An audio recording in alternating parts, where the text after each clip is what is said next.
Okay, I didn't do a mic check, so let me know if it's weird. Yeah, it's not muted. It's on. Okay. Yeah, this is all kinds of weird. I had the best strawberries yesterday. Oh, for like the past couple of weeks, we kept trying to get good strawberries at the store, and they were kind of like white on the inside. They weren't sweet at all. And then yesterday, oh, I'm so tangled. Yesterday, we went to the farmer's market. Super bright red strawberries. They were so good. So I was happy. Painting Peyton, how are you? Maybe not ripe. They definitely weren't ripe enough. I was disappointed, but the ones from the farmer's market, super dark red. They're so good. Oh my goodness. And it was perfect because I had this risography class across town. I hope you are well. I am, Vince. How are you doing? This class, it's just, you know, traffic, whatever. So on the way home from this place, I had all these strawberries waiting for me. So it was very pleasant. I'm a little sad, but I'm doing my best. Oh, I'm so sorry. Hugs to you. I'm doing good. I'm learning about this stuff. Eating good strawberries. Oh, and you know what? Everybody better start adding their savings account because pretty soon it's going to be rainier cherry season. And those things are not cheap. Hold on, let's see. I got to get my phone here. You see rainbows? Oh yeah. I'm gonna tell you guys all about this. Let's see. I've got to check what's going on here.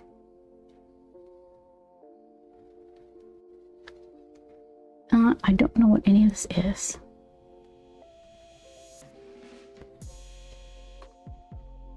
All right.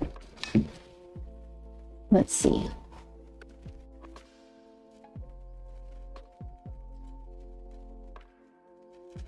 Okay, done. Now I gotta swing this around here. So many windows up here. All right. I guess I'll just have this itty bitty. Just shrink this down a little. So the class yesterday was kind of weird because it focused on elite vibes and my mom. Hi on YouTube. Nice to see you guys.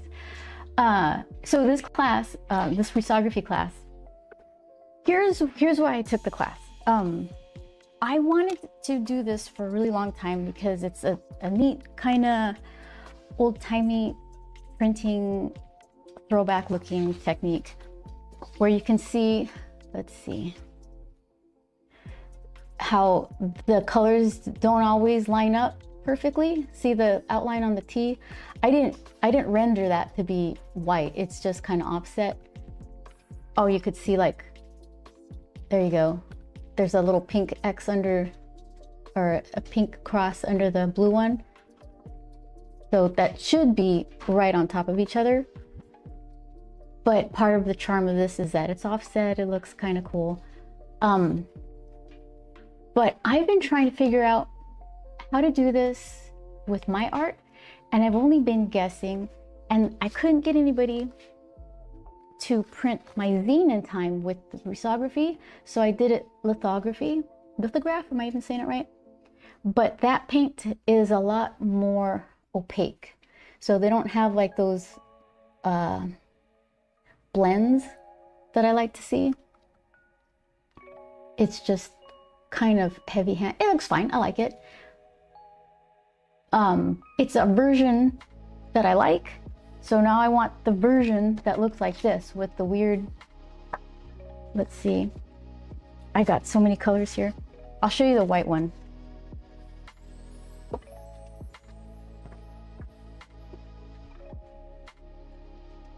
Yeah, I want to figure out how to just make it look good in this style. One thing I learned, let's see, Web of Chaos. What did I miss? Okay, okay, got it. So, all right. For those of you who kind of don't know what risography is, it's like automated screen printing using these drums of ink that are kind of not translucent, but they come out with a pattern because the membrane that they're squeezed through has a pattern. So you press print, it burns a master copy of your yellow layer, or in this case pink layer, and it prints all the pink. And then you switch the colors, it burns a copy of what the blue layer should look like, and it prints all the blue. So this is this beautiful rainbow is I think these are all the available colors. There might be more, I don't know. In class yesterday, they said there were some illegal colors for the United States. Japan has access to a bigger library of colors than we do. Something fluorescent that was a problem. I don't know. So that's crazy. Yeah, it is. So this is handy because you can see what two colors look like next to each other if you figure, well, what does the red look like with that peachy color? So, okay. One of the things I learned, they have this software that you can use. What is it? Oh, my notes. Took notes. You know what? All this classroom stuff reminds me of how much I hate school. Like, I was still like making little doodle wing diggies on the margin of my paper. So Spectralite is a software that you can use to automatically separate your color channels, but you don't have any control over it. It just does it either by color value, like the darks will be all blue and the lights will be all pink. I think there's probably more to it than that, and I think you can fiddle around with it a little bit, but it's not even available. I use a PC. I like to build my computers because I'm cheap. So it's not even available for me. I don't think I would use it anyway because I like the control and I still have a lot to learn. So here's what I learned with this one. Oh, here, so this is the zine as it exists at my store. Look at this fold. Look at that. That's a thing of beauty. Okay, so this is just a regular print. I bet you I could do this 3 colors. You know, guess which colors? Blue, green, and what now? Purple? I don't know. So with this kind of printing, you can just see a lot more details, and like from the boots, the pants, the laces, you can kind of see them. But then when you run it through this machine, that subtlety is just kind of washed away. It looks like an old-timey newspaper. So that's not really a flaw, that's just something to learn how to use to your advantage. So I guess high contrast, either with like the lights and the darks or colors that are really different from one another.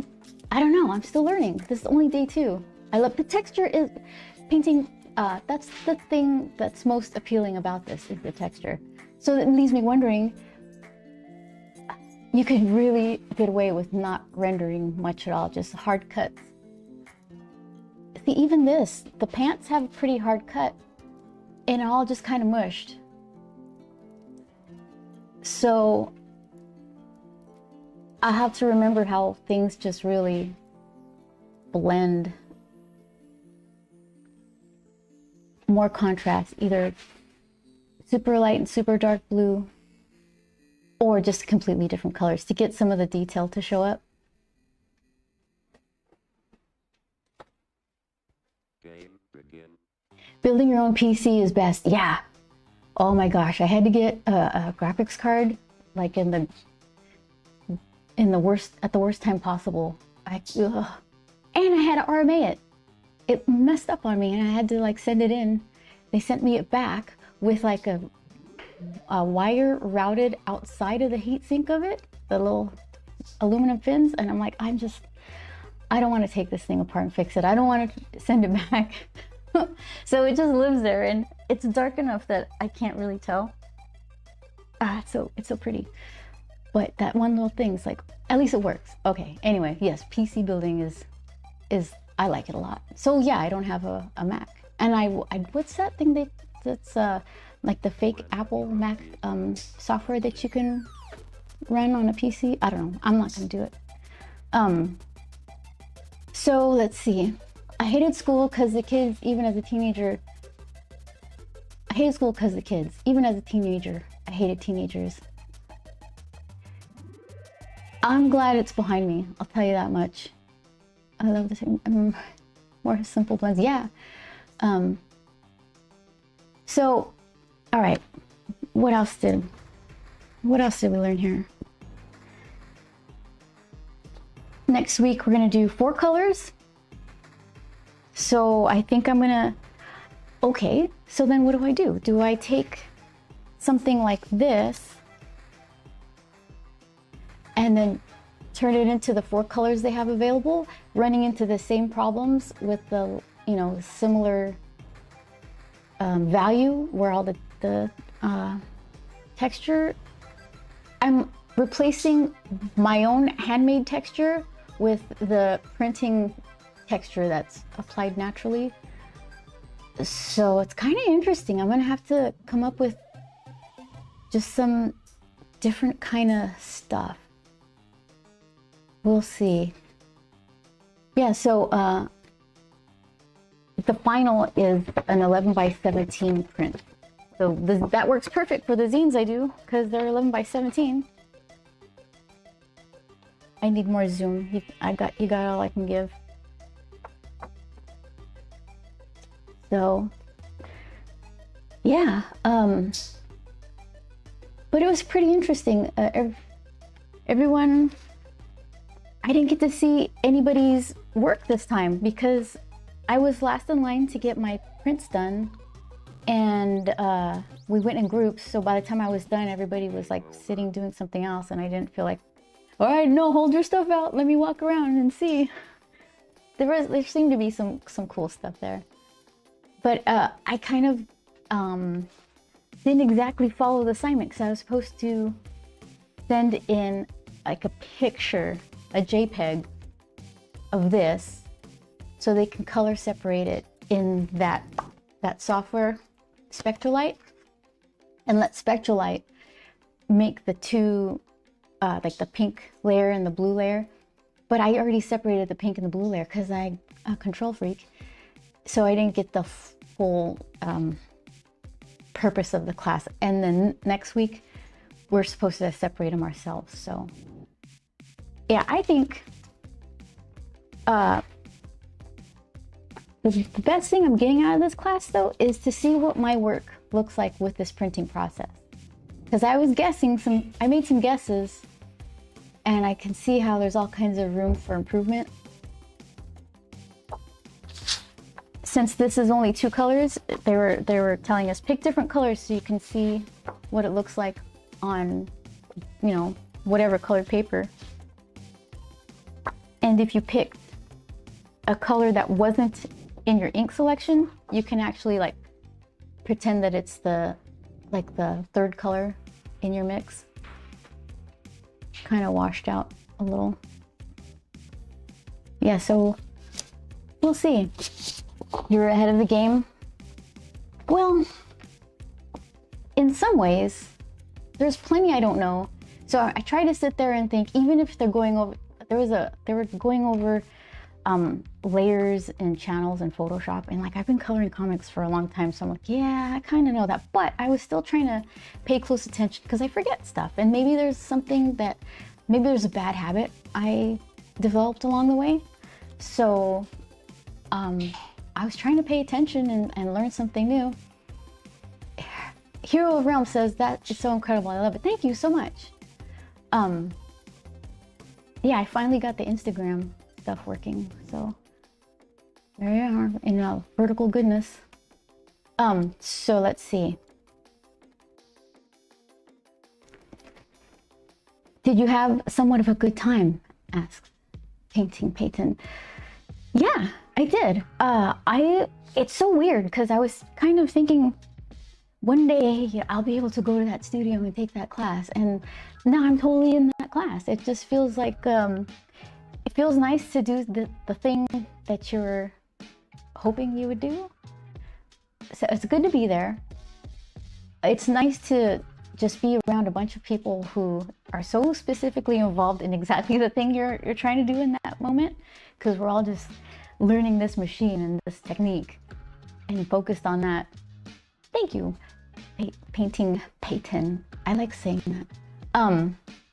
Yeah, it was fun. The drive is the worst thing ever. Second gear is like, oh yeah, second gear finally. Oh no, complete stop. First gear. It's like, oh, for like an hour and a half. I needed those strawberries when I got home. So let's see. One thing I don't know. Okay, here's another reason why not to get fiddly with details. You want strawberries now? Find those. Follow your nose. Follow your nose. We walked past a couple of stalls in the farmer's market, and I'm like, I smell strawberries. Okay, so one thing I don't know how I feel about is the prints. The offset is on most of the prints, but it's different on all the prints. So that's another reason why you can't get too fiddly with things. There's one that's near spot on. I think it's this grayish page. So, I mean, it's off by what, off by a hair. And then the bottom's a little further off. You must take it in a little diagonally or something. Or, I don't know, it doesn't look diagonal.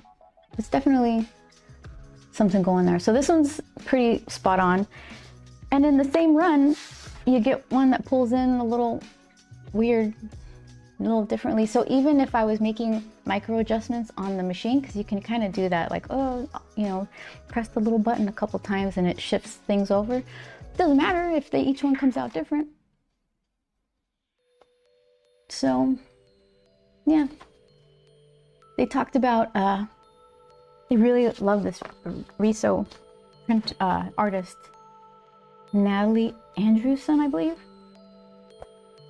So it kind of makes me extra happy because I'm going to go to the Los Angeles Times Festival of Books. I'm at booth like 840 in the Heroes.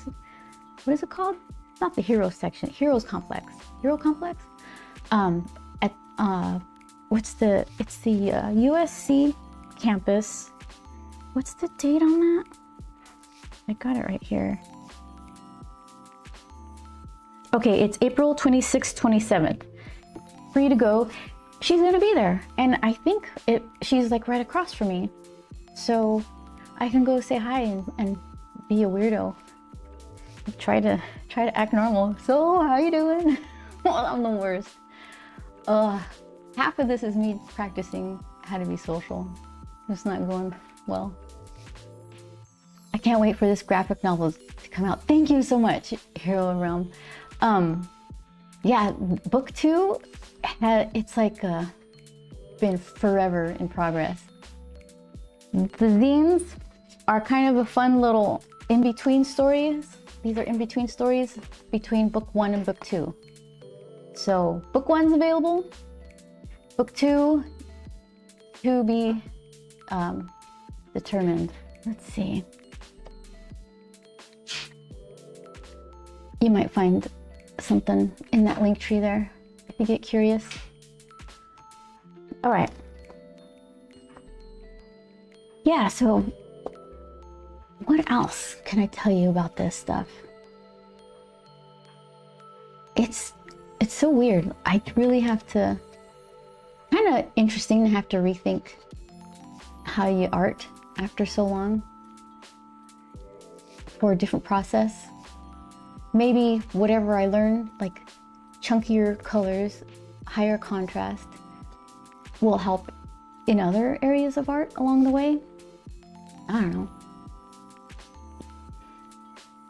Don't worry. We are all like that. Yeah. Thank you.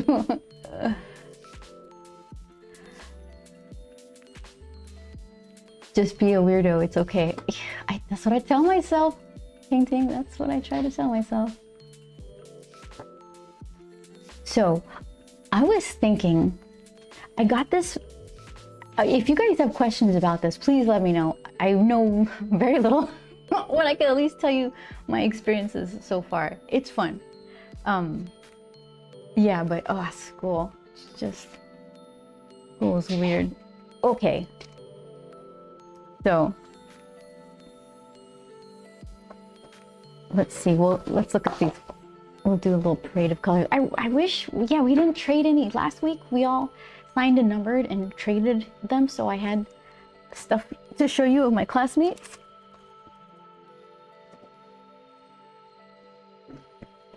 Here's my favorite from one of the classmates last week. She just busted that out like it was nothing. Day one. And I think she did more of an illustration. Isn't that nice painting? Her name is Kit Olson. I haven't I don't know what to do. Am I supposed to, hey, what's your social media? Let me stalk you. What am I supposed to say? I make everything weird. So yeah, I didn't get to see what she did this week. I think it was more full color. This one I like too from last week. Let's see. Yeah. Okay, so here's my last week's. This is where we're coming from. And this is this week's. It's not the same. I had to draw this in class. It was weird. You had to draw like 2 separate layers. Like you had to draw a blue layer and an orange layer. So it was tricky. It was tricky, and some people really like nailed it. So this was a lot easier to just send a file over. Oh, okay. So we got it on yellow, kind of a cool gray. I would wear that t-shirt. I like those colors. I like these colors, they just don't like me, t-shirt wise. Yeah, I think it's missing something. I have to figure that out. Just looks a little washed out in some way. This green one looks nice.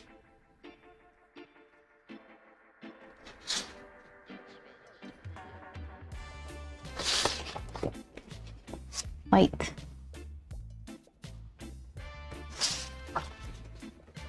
Here's all the white ones.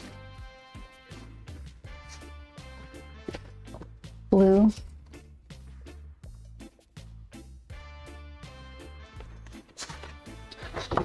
Pink. Didn't I have 2 shades of yellow? Like a sunflower and a pale yellow? Oh, there it is.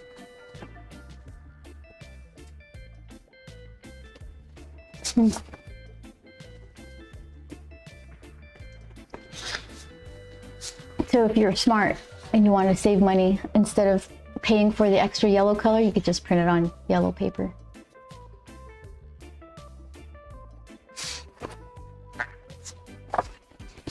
We'll see.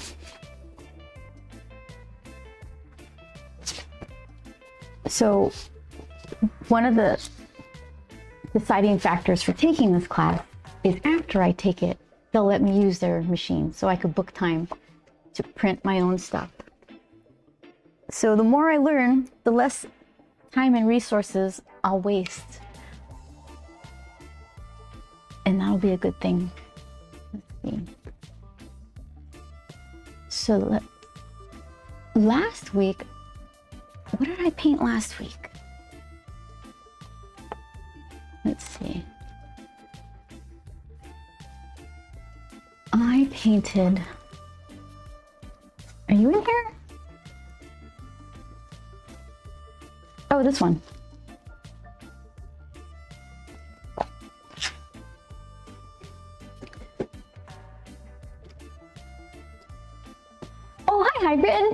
Look at that big old paw wave. How have you been? It's good to see you. What's the weather like where you are? It's really nice over here. Little robot.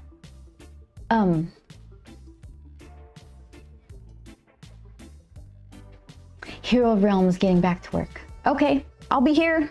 Do good work.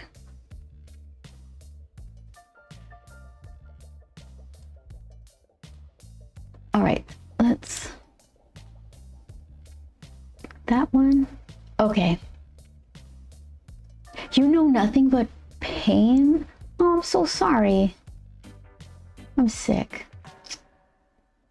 Well, get well soon. Just relax. Listen to the ultra relaxing sound of my voice. Look at my calming artwork.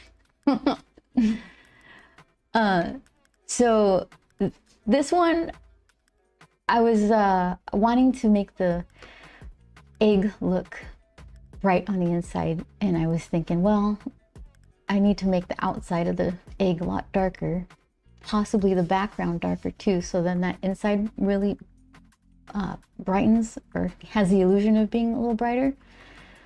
So while we were working on this, you guys were saying to try a copper robot with verdigris. I keep forgetting what that, I think it's verdigris. When the copper goes green, try to work on something like that.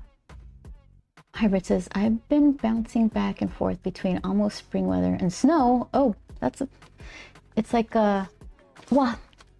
Do you like snow? Because for me, I'd be like, no, it's enough snow. Bring me the spring. Okay.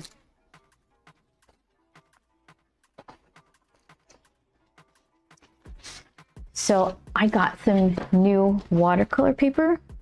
Just kind of an impulse buy. We were just enjoying the weather, walking around in the store.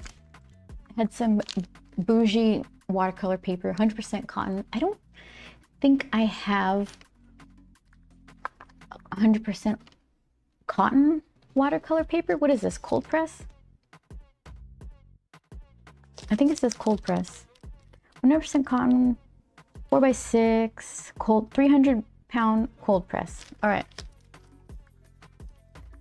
So I guess we can do a mix of watercolor and gouache. Okay. I think because if it's fancy watercolor paper, I should just do fancy watercolor, right? Gouache, maybe. We'll see. I guess we'll all find out together. Let's fix the exposure. Upside down and backwards. So we're going this way.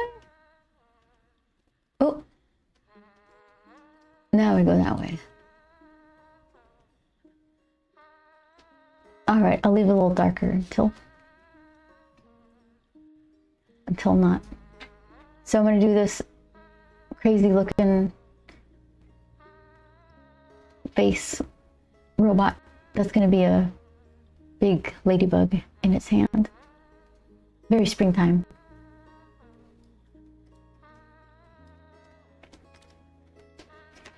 So let's see.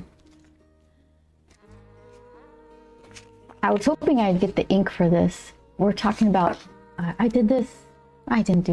went to an artist meetup at this bookstore down the street from us, and we were talking to a bunch of people who just go there to draw or to write, and one of them had a bunch of, oh, did I move it? Oh, this one. One of the artists there did these little postcards for the bookshop to sell, and they're using just kind of a one color wash, listening to the relaxing sounds. I have Brenda open oh my gosh, Brenda opened in another tab, and I was listening to a post 100 gifts of meltdown. When you said that, oh my goodness, I love those meltdowns.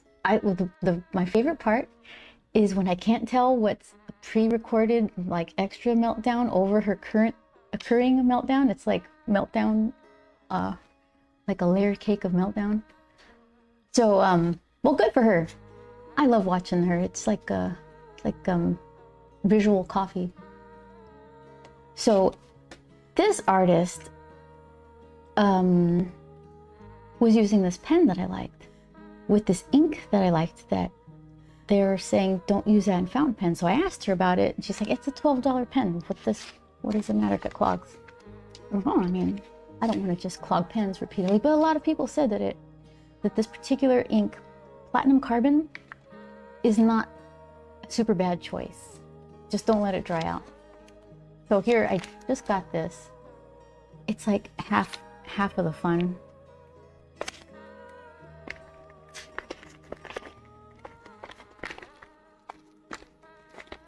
Okay, let's see.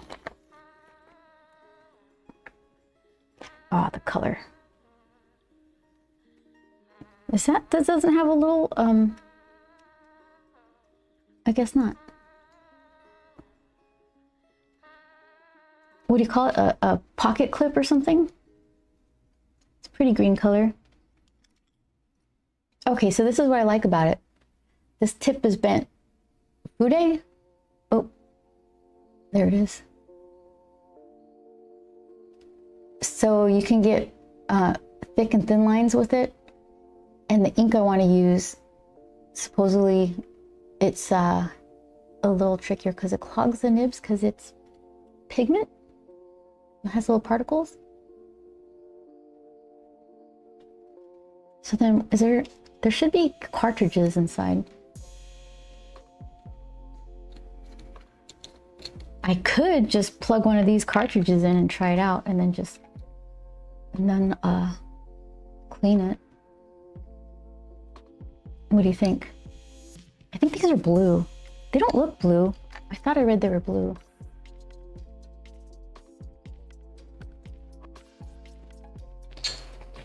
That's a nice color.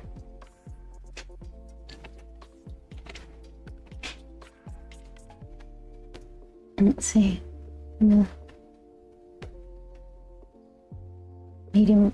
Oh, that's not fine. I don't know what the M is. Medium. What did I call? I just said it. Fude? I think I've forgotten already.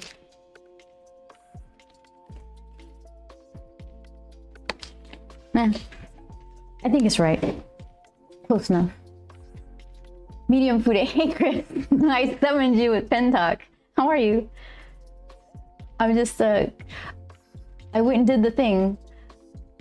She said she didn't mind if it got clogged because it was a cheap pen. And then other people say, and maybe you agree, that if you keep writing with it and don't let it dry out, it might be okay. Fude is brush, so tilting the pen gets you a different line width. I should just plug one of these in, right, and play with it. I don't know when I'm gonna get that ink.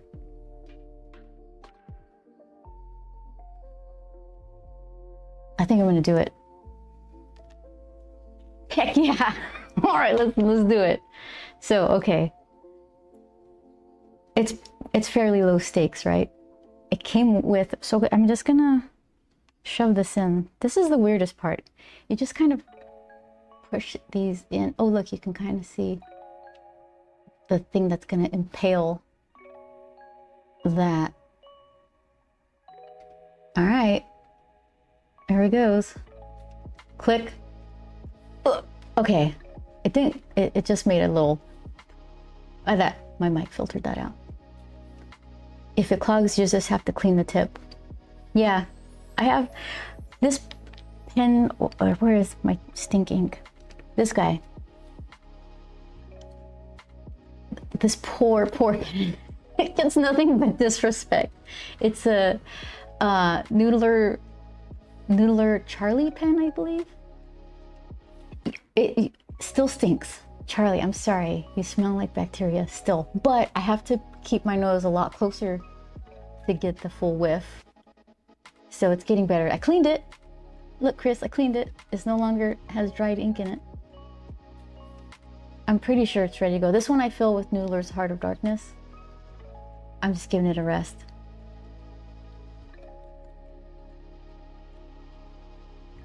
So this one was my, it's free. It was free with a bottle of ink, so it gets no respect. this one likes to fight. It likes to make drips on my finger, but it's still nice. This one taught me a lot about pens. This is the one I took notes with in class. Like the old fart I am. Got my fountain pen. Hey children, we're taking notes. It was nice. I liked it. Comforting. Here, let's see how this guy's doing. Where's...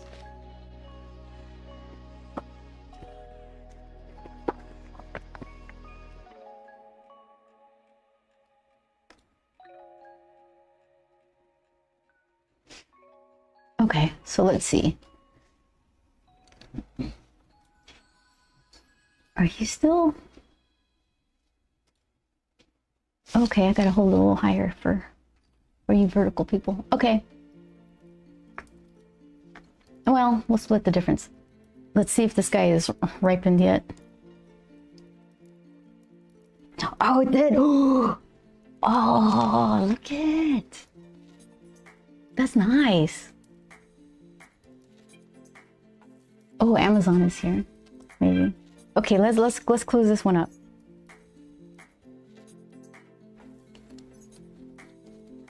Oh, I wasn't expecting that. That was nice. Does it? Okay, that's a giant, long, loose cap fit thing. I don't think you can do that. I think it's just gonna fall off. Huh, let's try it.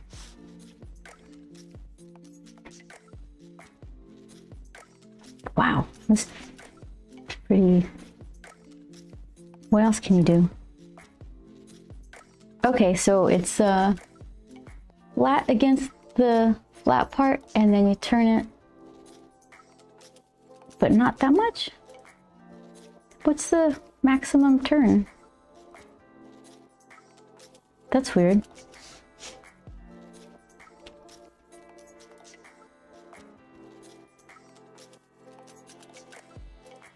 Let's see. Smooth, says painting. Maybe tilt it more forward. Let's try it. So, okay. Oh, that gave me a little extra. I'm trying to memorize what's the angle then. So, let's see. That's easy enough. Gosh, look at that. Oh my goodness. That's crazy. And then what?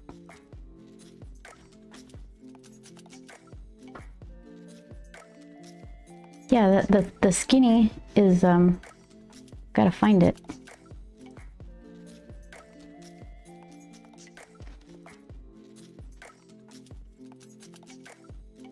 So what, if that was Amazon, they brought a converter. So it's still not the ink.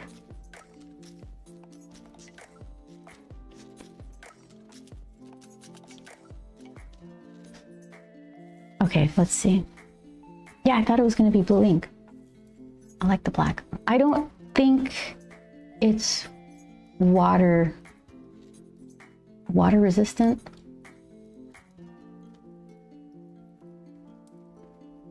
Oh, hold on.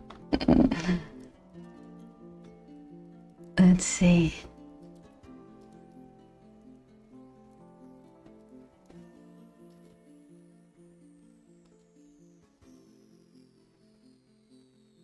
Okay.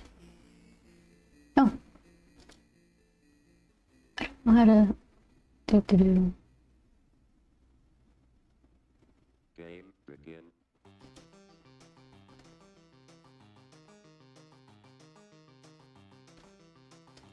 All right, I clicked buttons.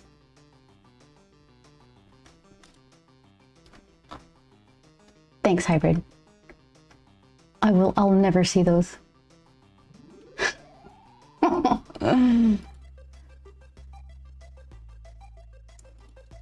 Okay, so let's see.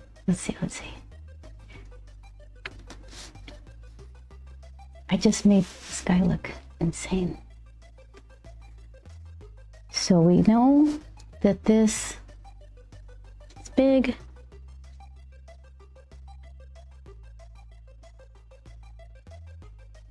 What would that be? RISO. What do you, it's all right. Yeah, that's gonna take some memorizing.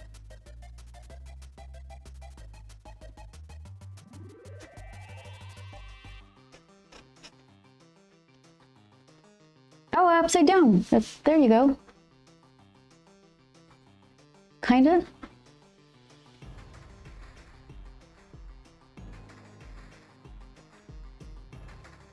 Oh my goodness. There you go. A thing of beauty.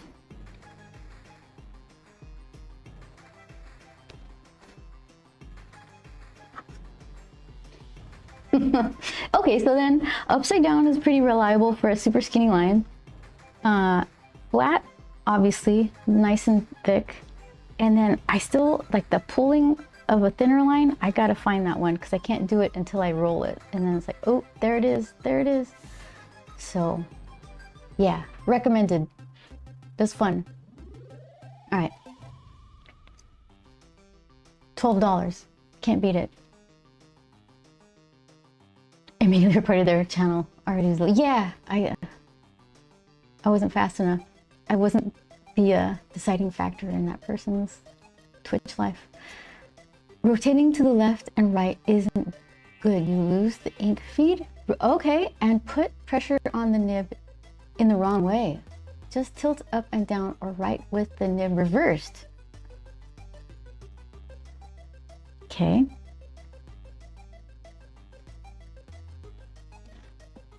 Oh, just like Painting Peyton said, like hold it up higher. Okay, so see, we got that one, and that one. Interesting. Look at that.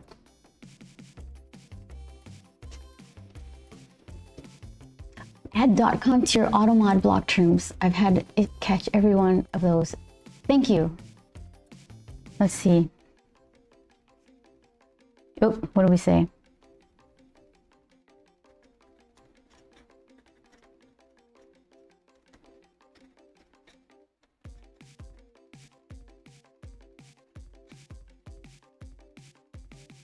That's some beautiful penmanship, worthy of the most exquisite fountain pens. Yeah, I think this was a happy kind of coincidence, not coincidence, just happenstance. What do you call it when you just run into someone who says something really helpful? It's that. Try drawing left to right while changing the tilt.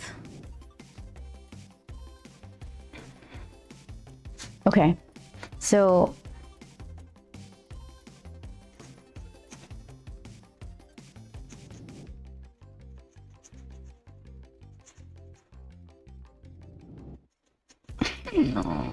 it just oh, it's perfect. This is beautiful. Oh, pen. I'm sorry, this is the home that you ended up in. We'll do fun stuff together, I promise. Draw a line from left to right, not zigzag. Huh? Okay. So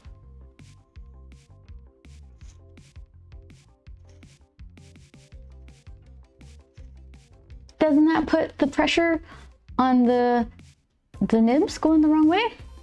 If a grump stopped being grumpy, would it still be a grump? Vince, the answer is yes. Forever grump. He's gonna have some good days, but it's like in his soul, you know? There's always a little darkness, but it's not, sometimes the darkness is just big, sometimes it's just a little bit. But he's always a grump. Okay, all right, let's see. 2-day nibs take some practice. I'll say, oh, it's not like I was so good at it to begin with, and then I just went and trying something new.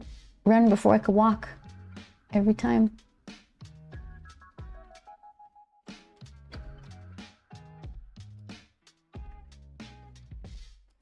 Okay, so let's see. Oh yeah, let's see what it does with water. Who's a brush that doesn't mind getting inky?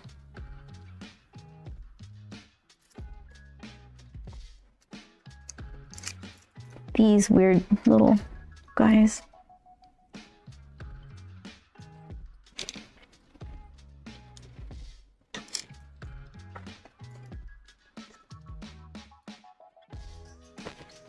All right, I'm imagining it's sailor ink, right? It's a sailor pen.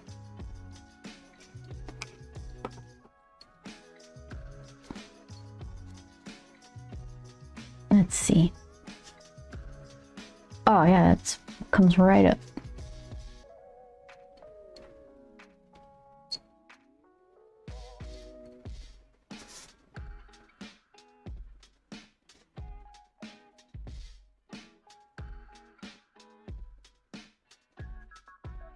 And then so much of it depends on paper choice, whether it just makes a nice wash or it gets weird, feathery.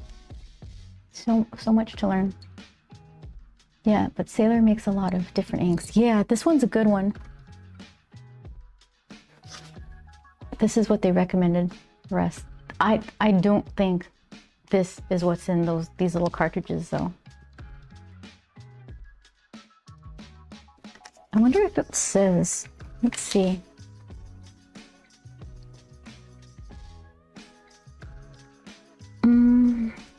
How's about we translate this here package?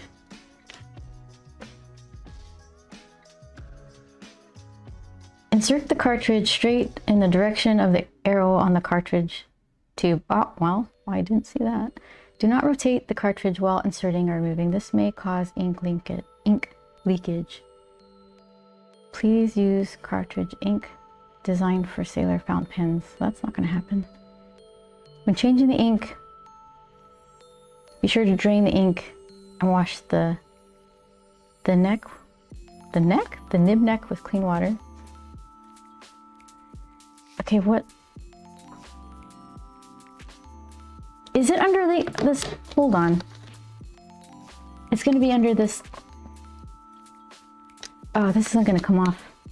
Is it? It might. It's so gooey.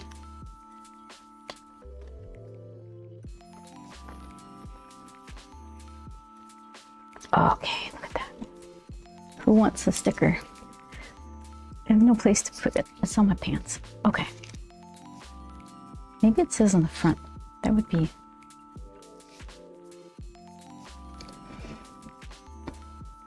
Two bottles included, cartridge ink. 2 black pieces, cartridge ink. Fountain pen. A fountain pen that lets you write with calligraphy.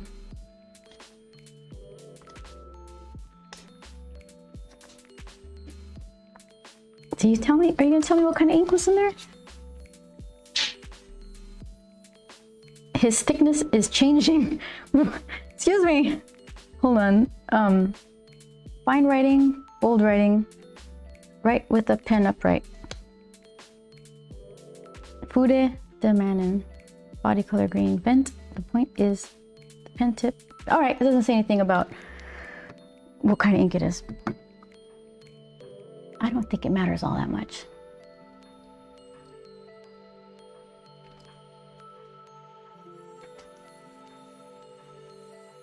Okay, let's... One more smearing.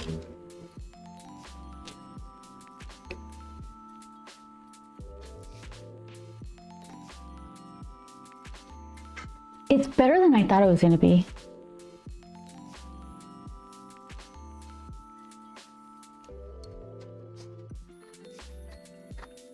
All right, yeah, as expected.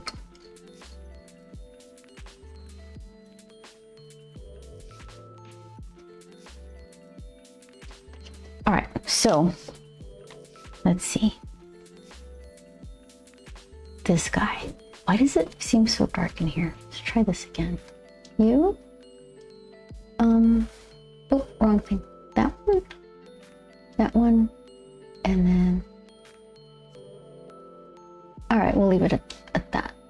Okay, and then change the focus. Perfect. Okay, let's figure out this guy.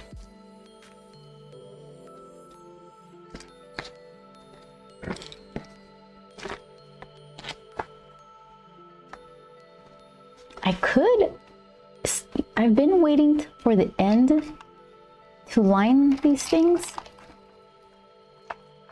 I could do it first. I wonder if my wine color of Copic multiliner bleeds.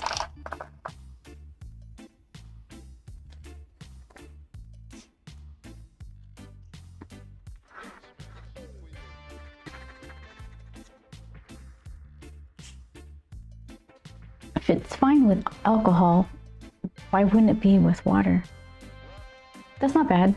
A little bit. Hardly any. I really had to rub it. Okay, we'll do that. Put you right there. So let's figure out this guy. It's gonna be copper. That weird greenish shade of copper. Copper. Maybe silver here. Got some red and black there. And like flowers or something. Okay, so if I was a pencil, where would I be? Here we go.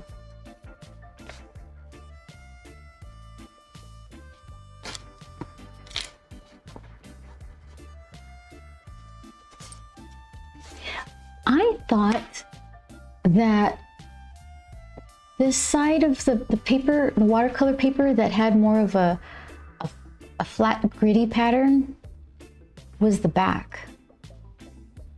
And the one that was more kind of loosely paper, like more of a random paper texture, that was the front. So I'm just gonna use the part that's available for me to paint on, because the other side has the... So did this manufacturer take the front side of the watercolor paper to print their stuff? And then left me with the back? Like, they took the business end and then gave us this? That's weird. Indeed. I'm painting. What? Because I'm wrong a lot. So I just need to, I'm gonna have to do some Googling.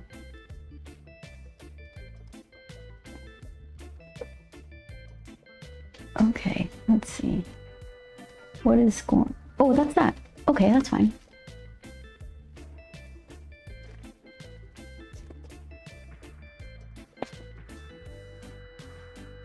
That's ridiculous if that's the case, because these people, they're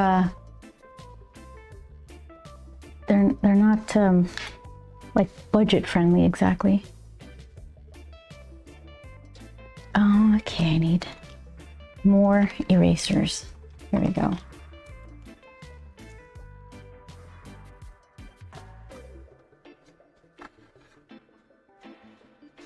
So something about this little light looks off. Oh wait, I did that again. There we go. Is that better? Yeah. So if I was a light coming out the side of the head, is that gonna be better? That's a little better.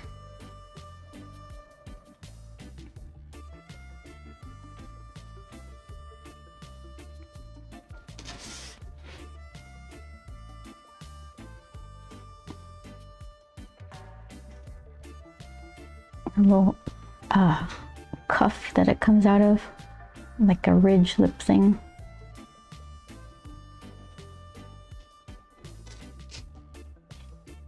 Chris, if you're still there, do you ever order stuff from nibs.com?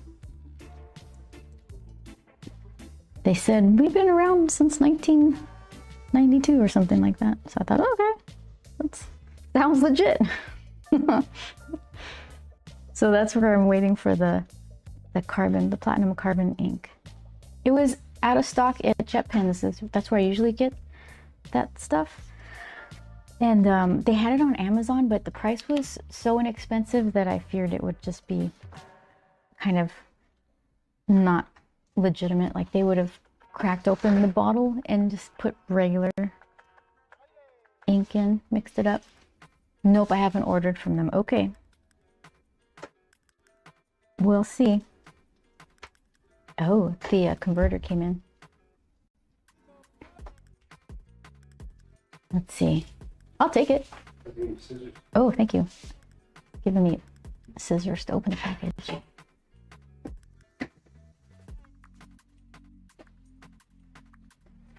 Thank you.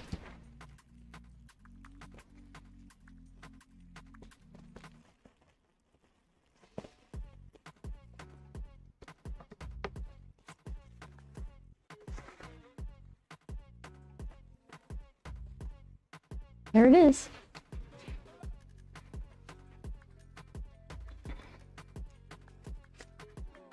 The one with the red was cheapest, so yeah, I still don't have the ink I want, so it doesn't really matter. Let's see, you're covering all the important stuff with your barcode. Thank you.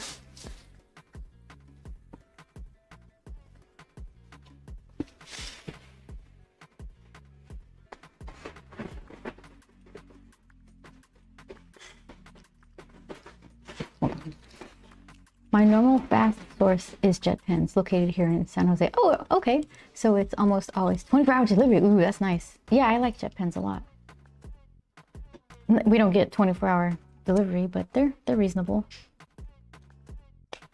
I don't have to worry about packaging or getting like used or fake products. All right, that'll have to do. So what is this now? And tape on top of tape? I'm about 30 seconds from ripping it open.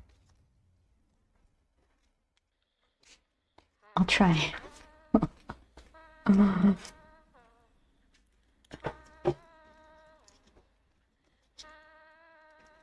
Okay. All right. Time's up. There.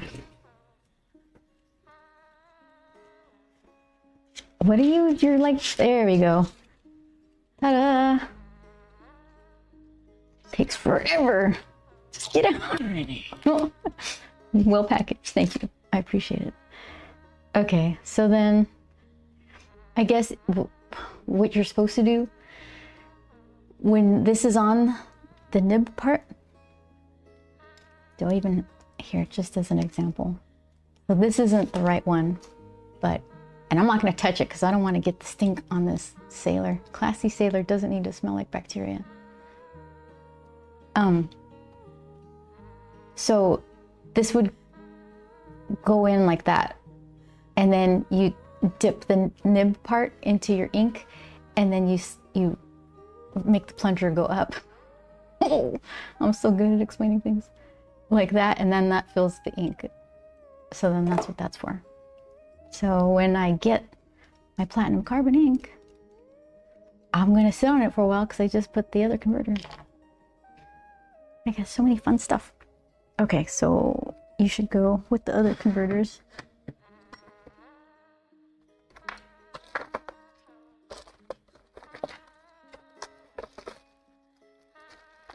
So I don't actually know which converters you could use for different pens. And I'm so afraid of just making a mess of the ink. I'll just get a different one. This one's for I think my Pilot parallel pens. Yeah, that's definitely smaller.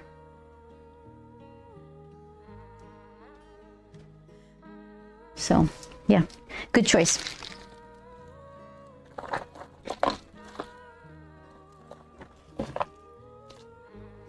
All right, so you, mister. So I've been doing that wrong. Well, probably, I don't know. I just watched a YouTube video. Who's to say they were right? I've been making so many fountain pen mistakes. Don't take my word for it. Sometimes I'll just keep it open. I'll take the converter. This is what I used to do. I would leave it all the way open and then just fill it with one of these syringes. Fill it and then put the nib on the top and then be done with it. There, done and done.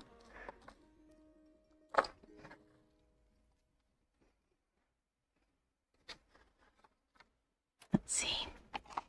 All right. This guy. What do we got here?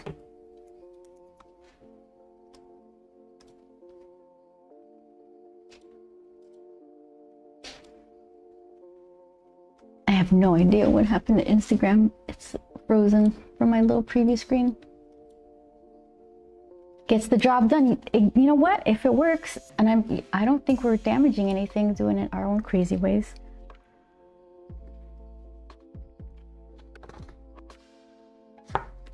Let's see. I feel like I would see some of this other ear light bulb kind of back there.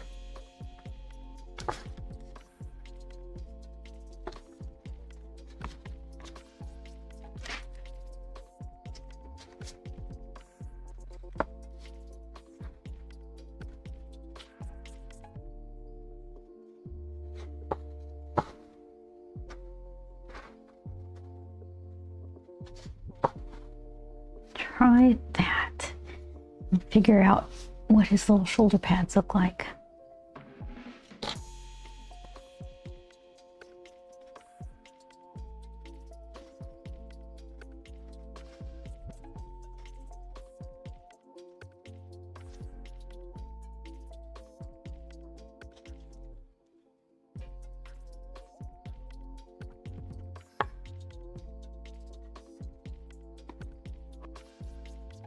Maybe these are little heat dispersers. I don't know.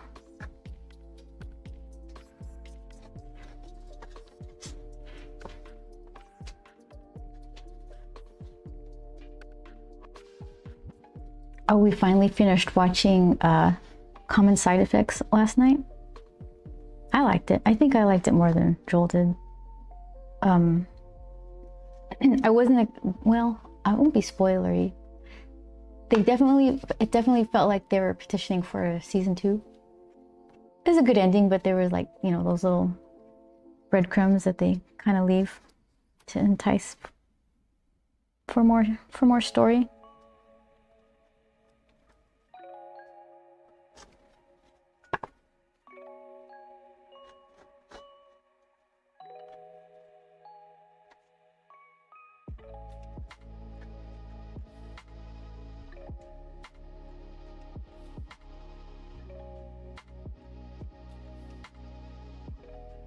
I just put big old circular joint gear things for his elbow area.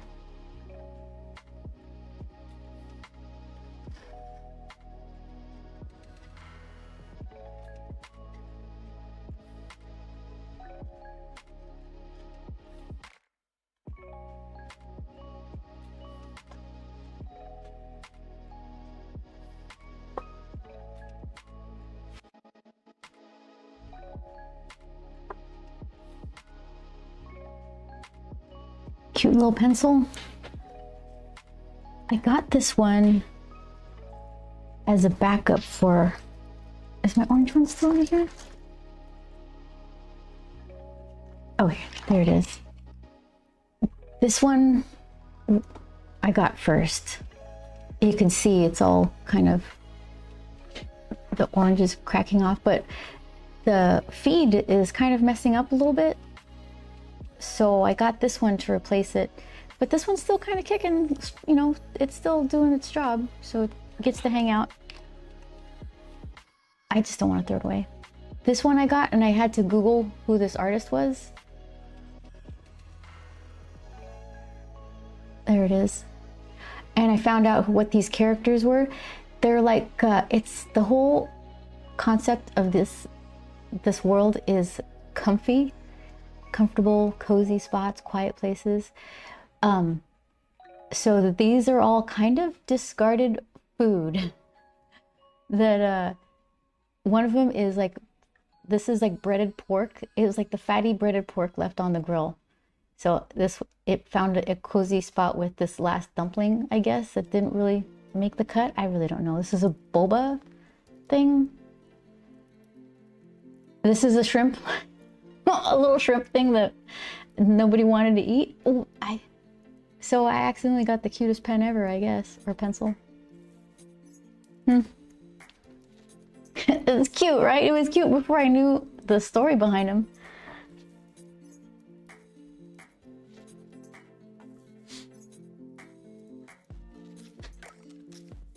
Okay, we're just not going to worry about where those fins go right now. That's fine.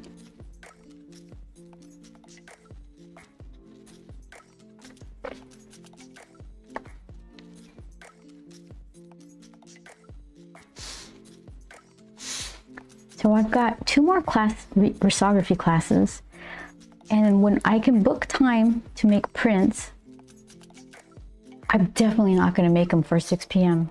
Oh my goodness. I don't think they actually have time slots for that time because that's when they do classes. I think the earliest was 2. So I would do that. That sounds way better.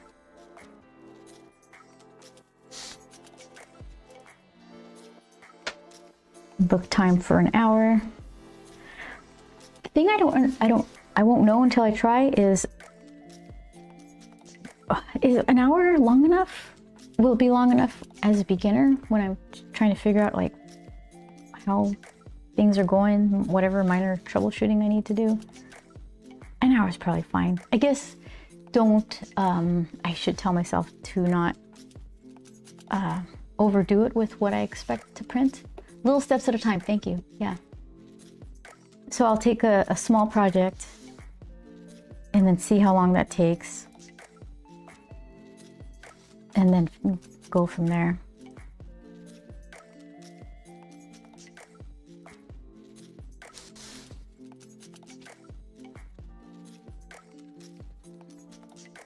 Yeah, there's some, it doesn't have to all be just like blocky weird.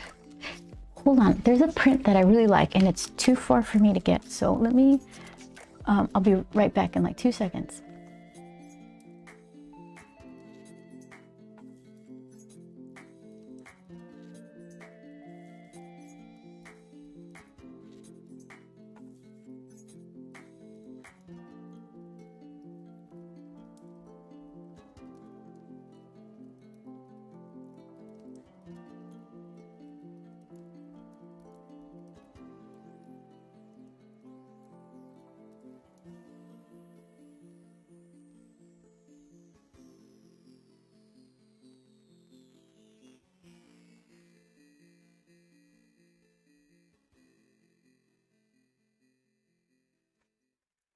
All right, so this is my goal here, like what I would want to do.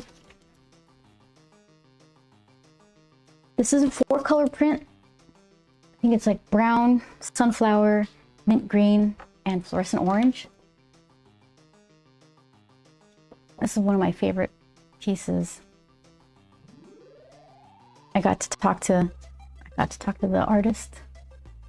They do a lot of work for a place called Zine Hug. But look at that. All right, so what's going on here? I think there's a lot of pencil rendering with brown, and the colors underneath it aren't dark at all. Like I would have put too dark of a blue or something. Yeah, isn't it nice? I saw this. We went to it was a risography gallery at Gallery Nucleus 2 years ago, I think. And I kind of walked around. It was like a small artist alley in this gallery. And there's cool stuff. I bought little things here and there. And then we went upstairs to see the gallery of some of the prints that some of the artists chose to display. And this piece was like so standoutish. And I'm like, that's downstairs? Where is that? I need to find that. So I went around, and I couldn't find it at first. They had it displayed kind of low. So when I saw it, I'm like, oh, that one. And he's like, oh, it's this much. I'm like, I don't care. It's mine. And I said, I didn't even see this on my first round. I saw it from the gallery upstairs. And so they right away raised the position of the print so it would be more visible, which is kind of a good mental note if you're trying to display stuff. Find a good line of sight for people to see the wares. Okay, so now that I'm a pro at risograph, let me break this down. Yeah, there's like some pencil rendering. All the pencil rendering is probably on the brown layer. And then a lot lighter of a shade. Like, let's see. Where's a good pointer? Here it is. Okay. So I'm assuming a lot of these little liney areas are the brown, like they're pencil line on the brown layer. And then there's like a really subtle mint green that's kind of touching the darker parts of the rendering. So it doesn't get in the way of the detail that the line art is creating. They even have a little bit of fluorescent bleed in there for just extra depth of color or something. It's kind of spot on though. These aren't out of registry at all. Almost perfect. Maybe you can kind of see a tiny bit. How do they do that? Oh my goodness. Because this line art is really fine.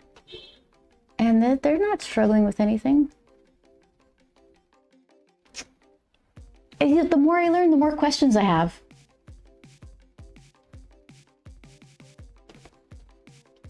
What's all that weird color coming from? It doesn't have like a green hue here. That's my lighting. Yeah, I haven't looked at this close up in a while. And besides like the expertise in their risography printing, it's just a really cool illustration. So that's my favorite.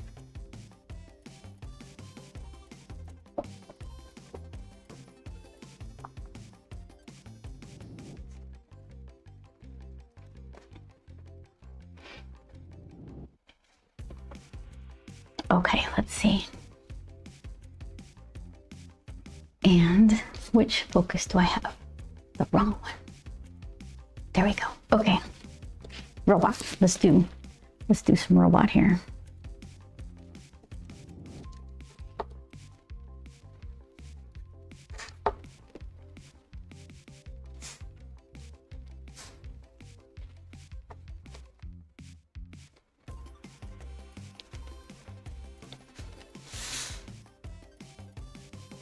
I picture this ladybug is regular size and the robot's just a little smaller than you might be expecting.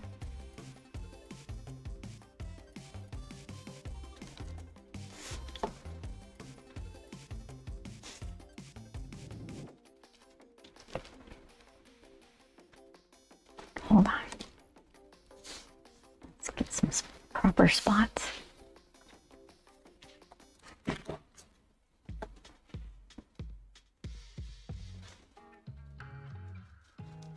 Do ladybugs have a particular number of spots? This one's gonna have 8.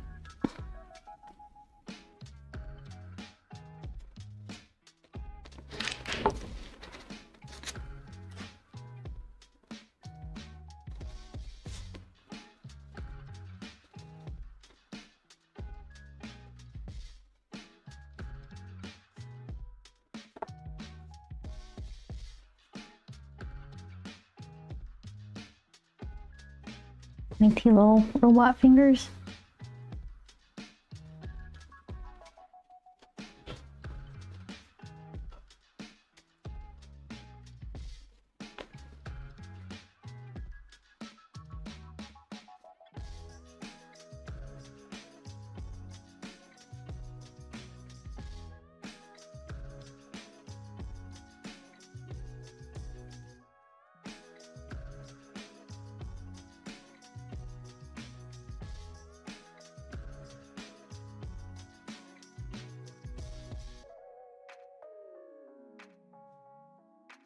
I was trying to picture what I could do to make my line art look like that with the risography printing technique.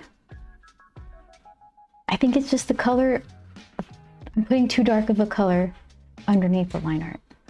It might be that simple.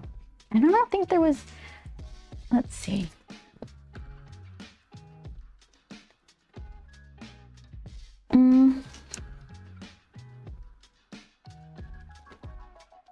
Yeah, besides some sort of flat-ish pencil shading, there's some voids here where it's indicating kind of a seam crease in her leggings or whatever. It's just kind of a flat shade of pencil. Is it? Maybe that's just the risography. No, because there's like little lines that go kind of around her thigh. So yeah, it's just basically main color, highlight, and a shadow color. And line art stuff, cast shadows. There's a tiny bit of rendering here that indicates like a metallic kind of a little sheen or something. So not much by way of super rendery techniques. A little scribble there.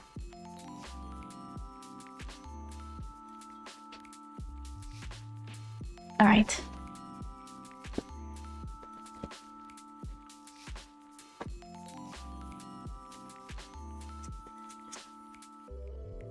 My brain is like ping-ponging between risograph stuff and robot drawing.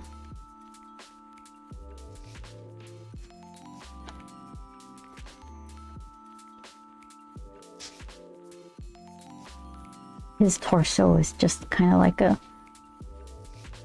cylinder.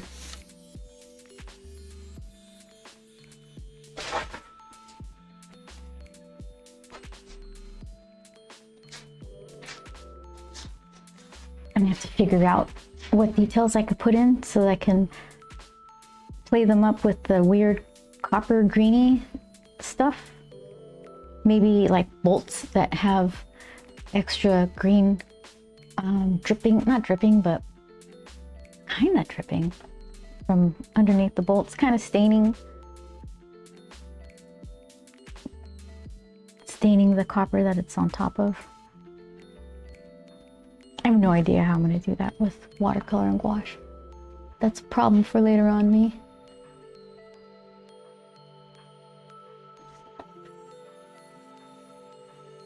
I have copper watercolor, but it's good for making eye-catching designs on something that's already nice. It's not good for pretending like painting something in a copper color. This stuff. It's really pretty.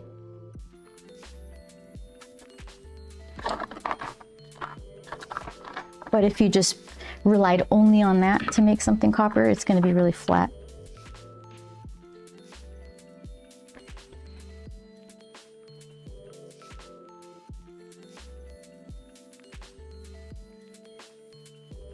I can't believe, I'm really curious. Did they use the good side to put their print on and then left me to paint on the back side? That's so funny. Maybe I'm wrong, but I don't know. I don't think I'm wrong. I don't know.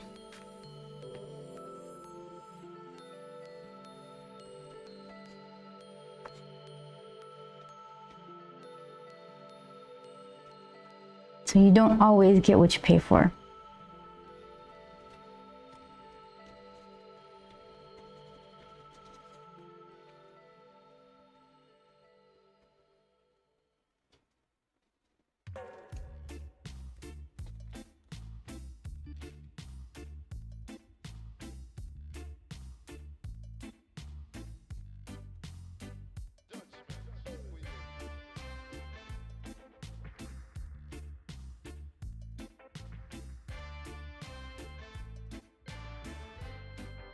And then for his little hip thing, I think I'm just gonna put like he has his barrely chest and then just kind of a support cylinder. And that's kind of all you'll see. It's a whole lot of, don't worry about it. It just doesn't matter. It's just what it is.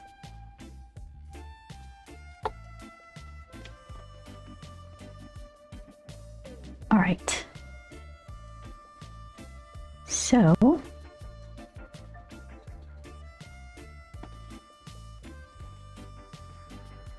I think this is just flowery, bushy, whatever. Make it easy.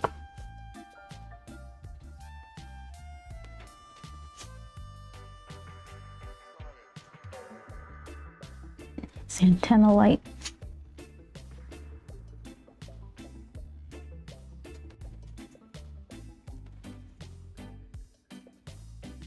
Oh, I love ellipses. Are my favorite thing ever. Oh my goodness. But no one ever.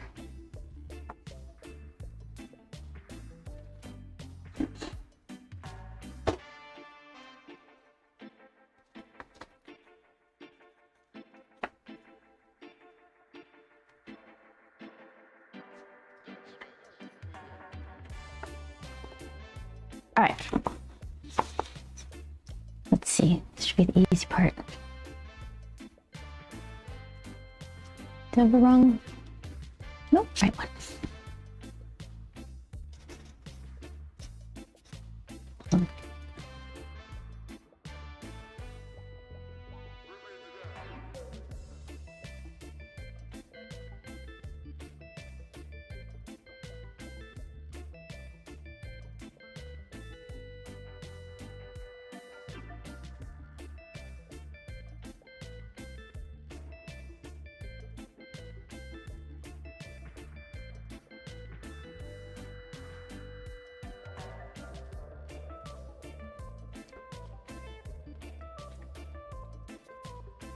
Okay, this is, there we go.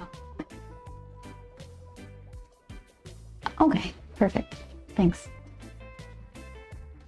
I don't get to watch the Instagram. I just get to see a frozen picture. And Joel was showing me on his phone, like, no, it's still there.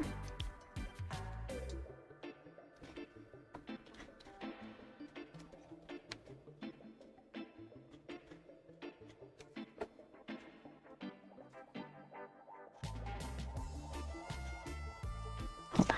I want these to have thicker petals.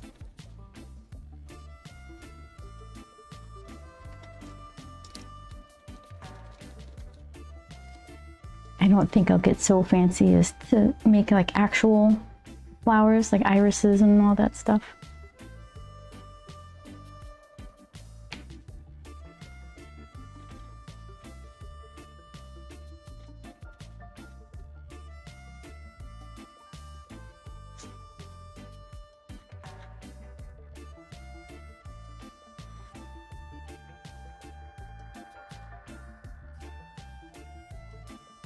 I'm thinking I'm gonna start with the watercolor and then whatever gouache needs to happen can happen.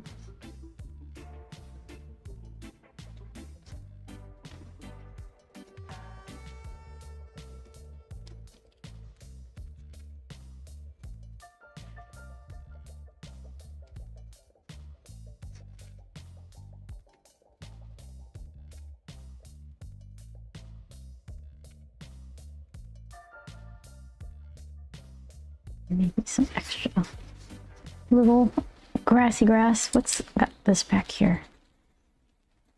I don't think that's anything. Okay. So I said I was going to do the lines first and then do the watercolor. Okay.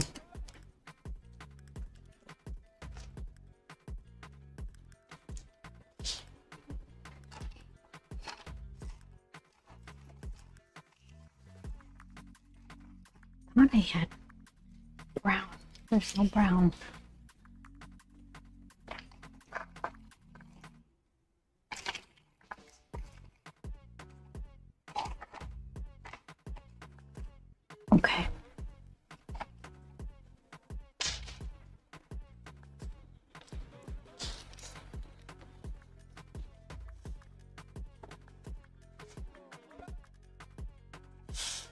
kind of looks brown on the paper anyway, this wine color.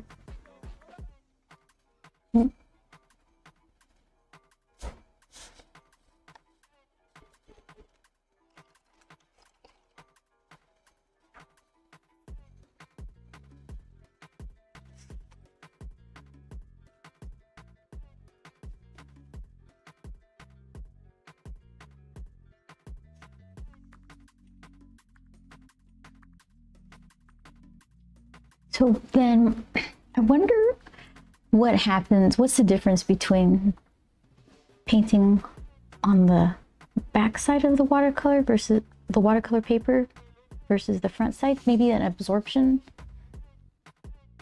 difference. Maybe it doesn't absorb as much. At this point, since I'm kind of new to the whole watercolor stuff, I don't even think I would notice. I'm just barely learning to notice the difference in the brushes.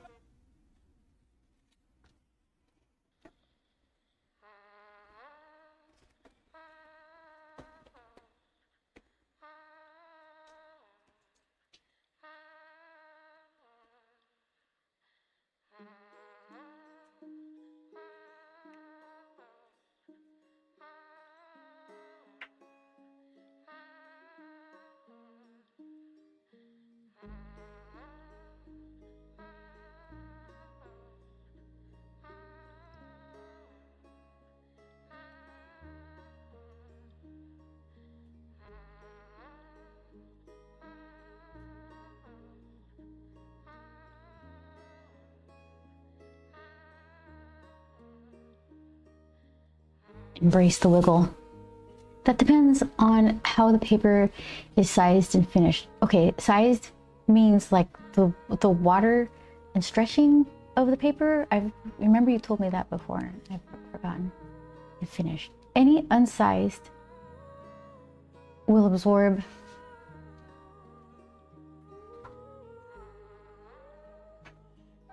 and feather worse. Any unsized will absorb and feather worse. Size will hold detail and not absorb as quickly. Okay. Size is gelatin or other material to fill the fibers and stop paint from feathering. So I bet you I like sized, because I keep trying to pretend I'm doing some detail and I get all frustrated when it feathers. Huh.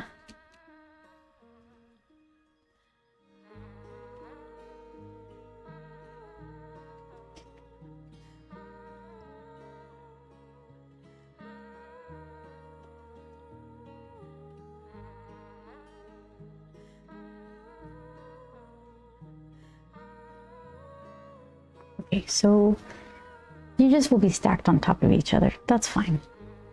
Nobody minds. These little shoulder fins.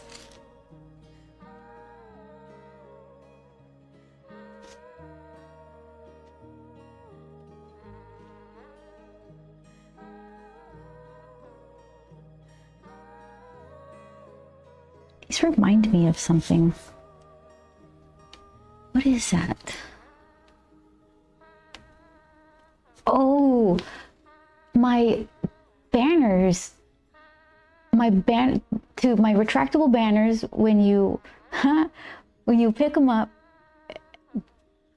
the top is connected to a aluminum frame, just a rod on the top, and it has these little plastic covers to cover the raw cut aluminum. That's what that is.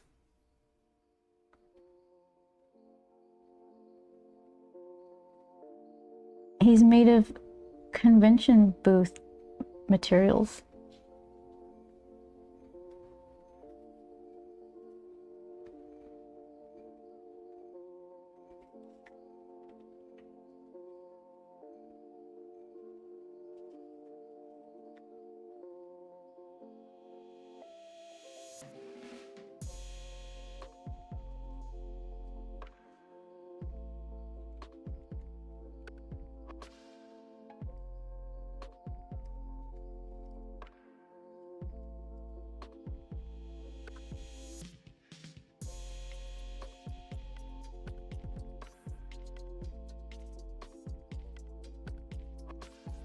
So let's at least pretend that this is facing a certain way. There we go. Perfect. Stunning. Okay. He'll be cute. He's already cute. Just having a great day. Playing with ladybugs.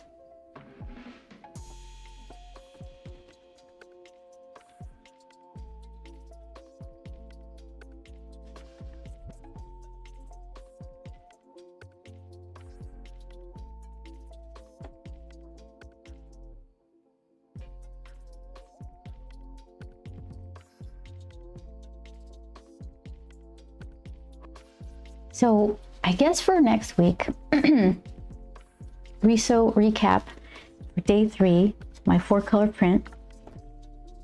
Yeah, I think I've answered my own question. Remember I was saying maybe I have to rethink the style, not the style, but the way I approached making images for the risograph. That guy who I just showed you, this one, that's kind of what I want to do anyway. So that'll be the goal. So then when I prep this file for the 4-color, I'll just remember to keep my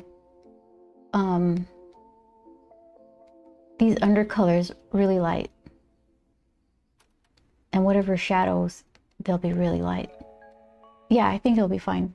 And then after recap, I have to do a bunch of little micro watercolor paintings for the vending machine. Is it gonna pop up? There. Look at these blank spaces. I think there's one piece of original art, a bunch of, stickers and keychains, but I need to make more original art pieces because he got cleaned out at WonderCon. I don't have any examples of them. They're like varying size. Some of them are the little shikishi boards. Let's see.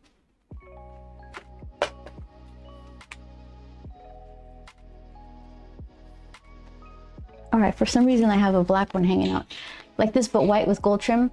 So this would be the max size of original art in the vending machine because that's all it fits. But then there's like some smaller little mini ones that'll be thrown in there too. So next week I'm gonna have to get some of those done. Maybe you guys can hang out while we make some cute little surprises for that machine. I'm going to take it to the Los Angeles Times Festival of Books, the Ontario Comic-Con Revolution. What else? San Diego Comic-Con. I'm going to have to figure out what to do because our tables they have 2 artists splitting 8-foot tables, so you got 4 feet. This thing is pretty thick for a 4-foot table, so I have to reimagine. I want to take him because he's fun. You just put $5 tokens, you can get original art. But how do I maximize the space on that tiny table? I've got some thinking to do.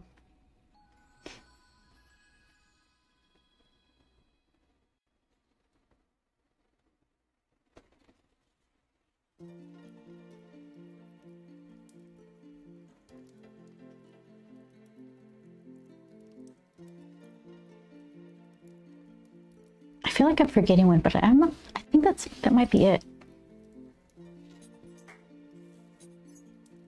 We're gonna try for Tokyo Comic-Con again. That's not a guarantee.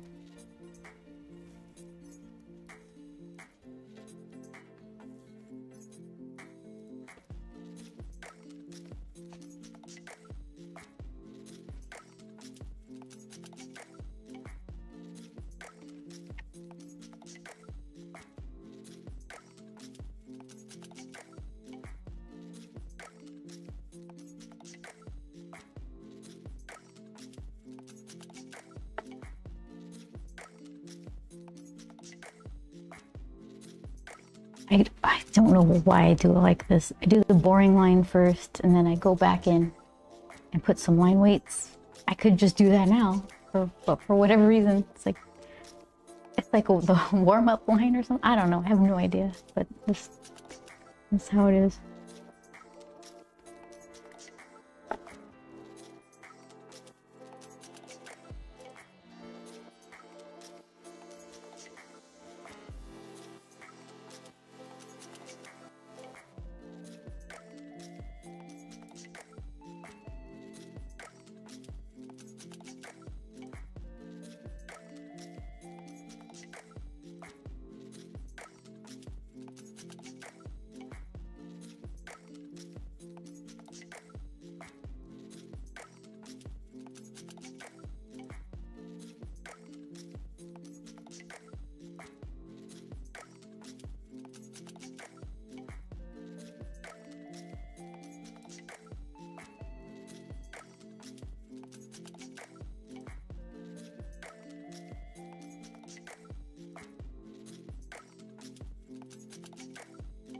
Some kind of weird ice cream the other day. That's Salt and Straw. They have their new monthly flavor list is out.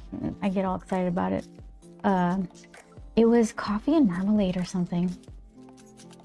And I like both of those things. Kind of. Marmalade's a little weird. But there's peaches on the picture, so somehow those are involved in coffee ice cream. So I thought, sure, sounds interesting. It was interesting for sure. I don't think I'd get it again. But any day with ice cream is a good day.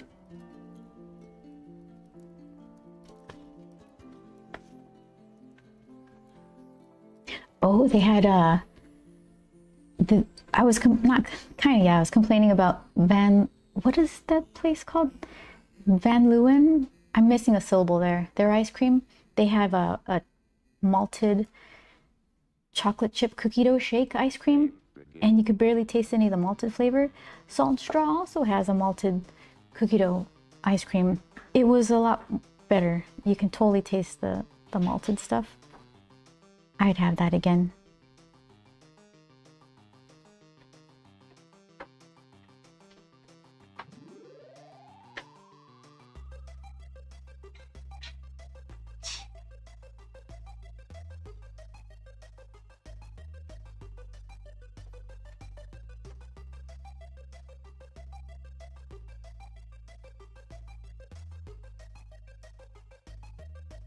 So I guess what I can do, I'll do the boring flat line, then line weight, no line weight, then do some watercolor, gouachiness, and then beef up what needs beefing. That's a plan.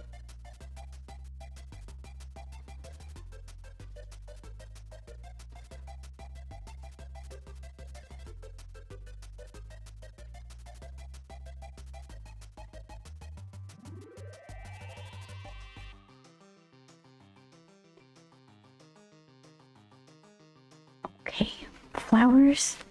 Do you want the wine color? Yeah, let's just keep it uniform, I guess. Why would I change it? And then everything needs to be its own wine color.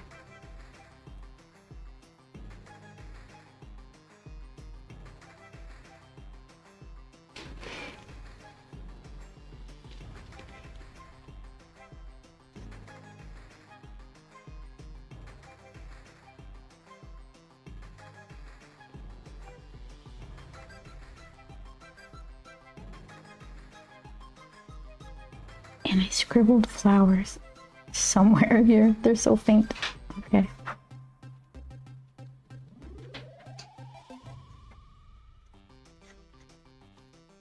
Where are you?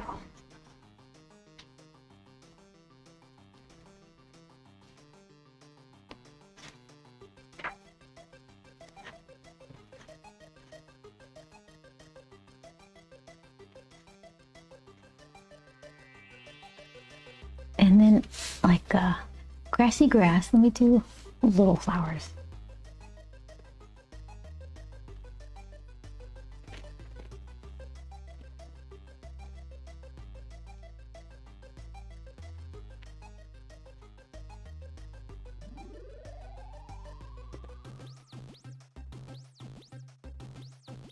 Game over.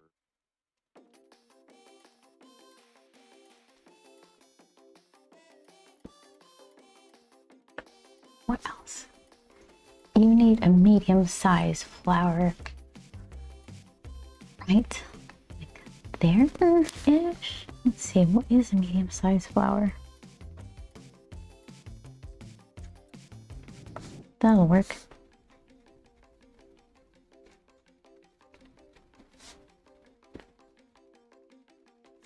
All right, let's see.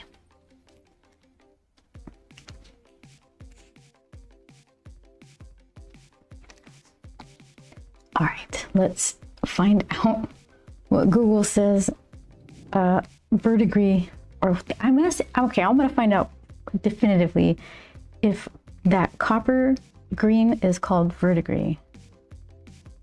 Copper. Oh my goodness.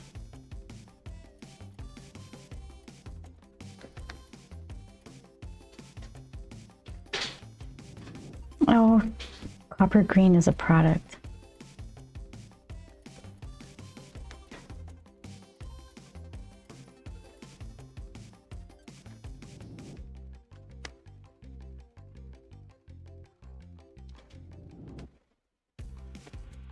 Let's see.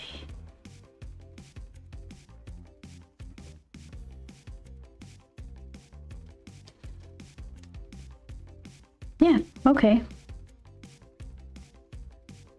There it is. Oh.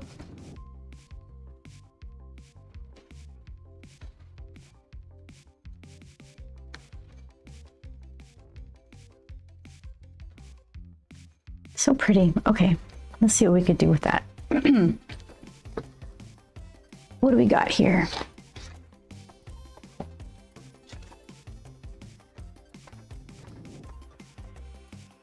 And this one.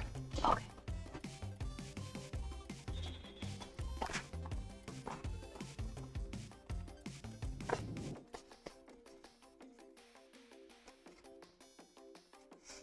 Yeah, probably can start with, well, I gotta plan out where I'm gonna put it.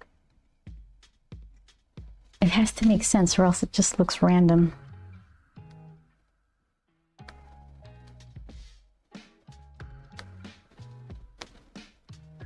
So, like, there's a bolt. That's not entirely helpful. It's just full on green. That's just because it's fake. Something outside that does that, it's got like a smeary, drippy kind of quality to it. Okay.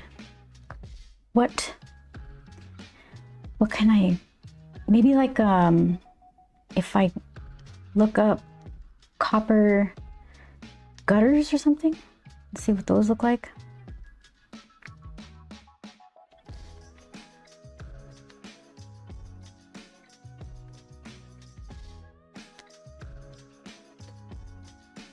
Like bright and shiny. Okay. Because they're trying to sell me them. They're not showing what they look like after a while.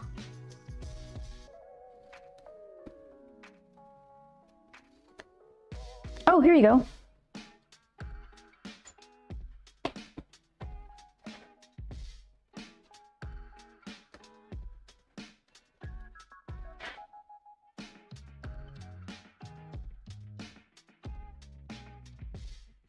Perfect. Let's see. I'll show this to you. And I'll just figure something out. It's like a nesting. I'm clicking pictures and you keep showing me more pictures. Just show me the one I clicked on. I don't even know where I am anymore. Oh my gosh. I keep thinking it's gonna show me the thing and it's just, oh, I hate this one. Okay, it's all right. We got it. See how smeary that is? So, okay, start lighter. So I'm gonna have to start with like that light blue turquoisey minty color. Not so much green, it's got a lot of blue in it. A little green. Siege says your art style is very similar to machinarium, kind of crossed with Salad fingers. Oh, you know what? I've heard that before. And I looked it up and I forgot. If anyone gets the reference. You know what? I don't think you're alone because I've heard that before. Maybe I thought it was scary or something? I don't know. Maybe start with a green base and add the darker colors with like stippling. Yeah, that's a good strategy. All right, so let's see. I did say I was going to make some details to actually give something to make that texture around rather than just one, what do you call it? Cylinder and then just make it all green. Let's add some detail. Where are my... Okay. Oh, it's right here. If it was a snake, it would have bit me. Okay, so let's see what we could do.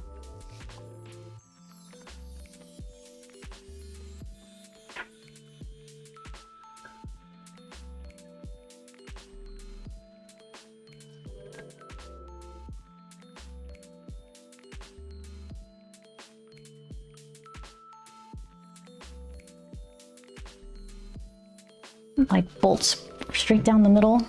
Rivets. Rivets. Love the art of... Okay, who is this? Machinarium?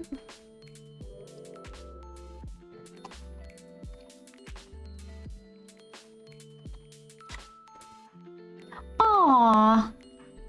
Look at that. That does look similar. Huh.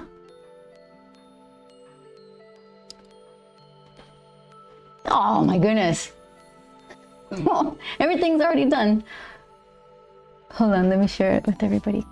This might not work for Instagram, but let's do it for Twitch. That's okay. Not the Amazon link. Just the picture.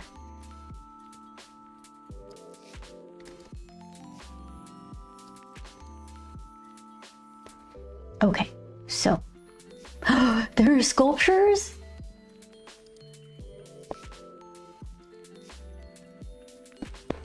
Oh my goodness. Okay, I found something. Joseph robot figurine from machine, what would you call it? What you guys call it? Machinarium? It's like already been done. It's like the exact thing that I was... Is it like Yosef or is it Joseph? I made a papercraft of the main character. Did you? Steam link, okay. Probably. I think I have links. I think I don't need to give you a permit. Yeah, just don't freak anybody out. Post whatever. Well, not whatever. I trust you guys have good judgment. Just from a printed template. Okay, hold on. I didn't prepare to share website stuff, but this is like too perfect. Okay.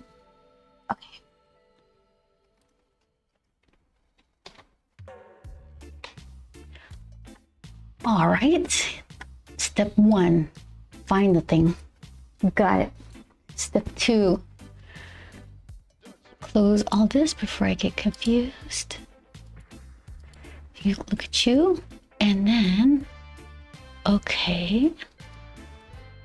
That lives over here. And okay.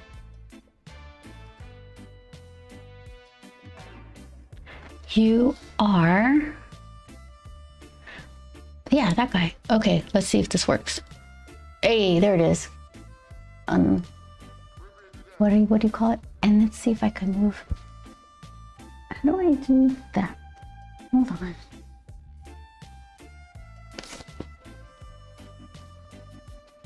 And then this. How do I? You guys, you live way over there. Hold on. Alt drag. I'm about to like mess everything up right now. That's okay. Hey, look at that. Look at that. It's like the same. Oh, are you guys even seeing it? Am I pressing the right stuff? Huh. That's so cute. $26. What a deal. You guys are spot on with that. That's for sure. Yeah, that's the main dude, I think. Oh, the main dude thing.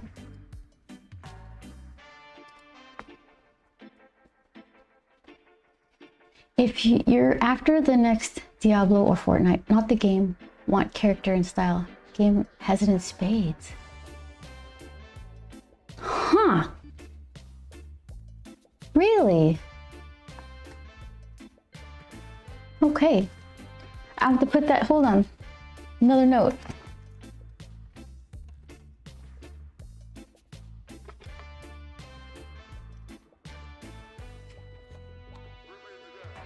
And it's a machinarium? What did you guys call it?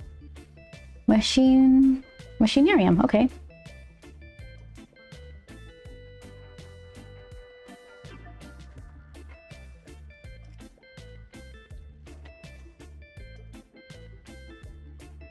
Well, it's a robot. Male and female is a moot point for them. I'm really late. Like, I need to work on that because everything's always like, I have a habit of gendering everything. Like he mostly. I'm working on it.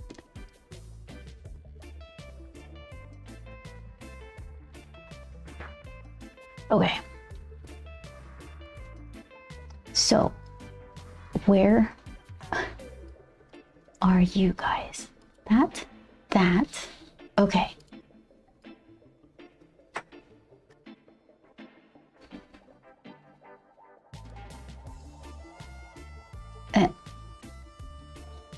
Yeah, I need a fourth monitor.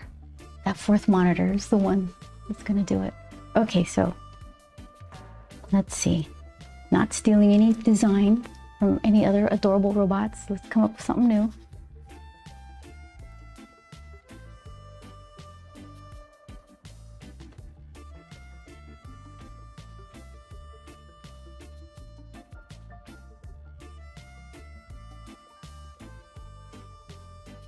Do you guys like robots that look like the things they were made from?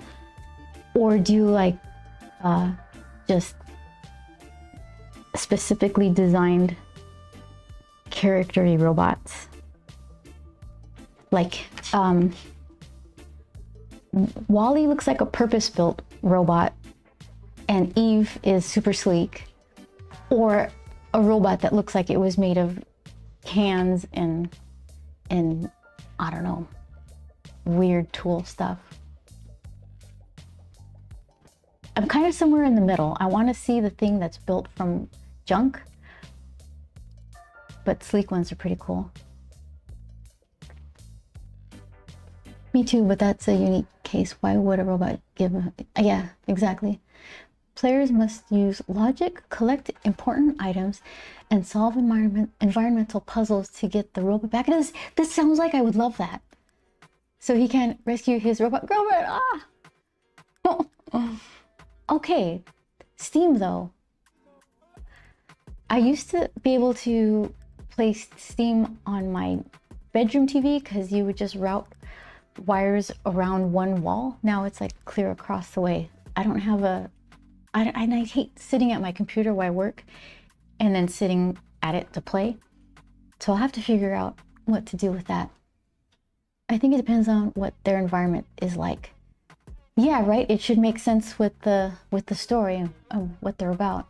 I think the design should sort of tell a story and not just be random bits and bobs, but like, hear me out. Okay, I'm waiting. Let's see.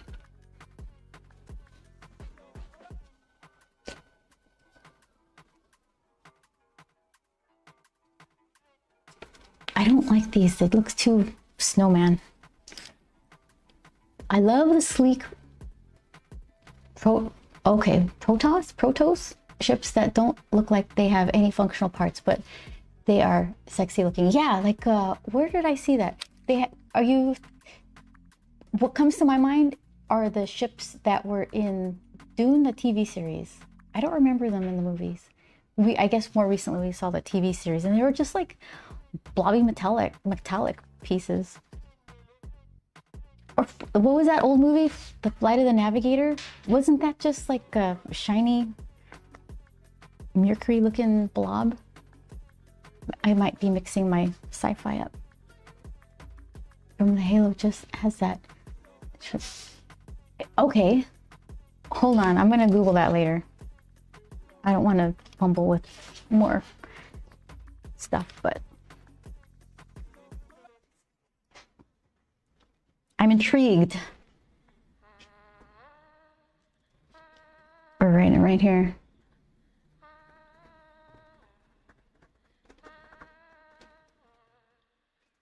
So it has that. Hold on, let me spell this right. Okay, got it. Yeah, I'm gonna check that out. That ship was insane fun. VFX. The Dune one? Or the Halo?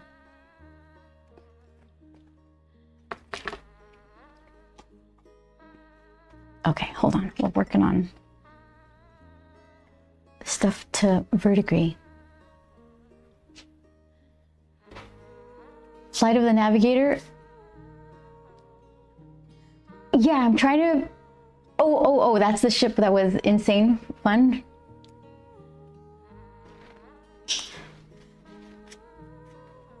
Yeah, that was a fun movie. There's a movie I was looking for the longest time. I finally was able to watch it again. Daryl. I liked that movie so much. This robot boy. Oh, spoiler. No, he wasn't. We all know that in the beginning of the movie. He escapes from where he was created and he gets adopted by a regular family and learns how to be human and teaches everybody something along the way. It was really cute. His best friend Turtle.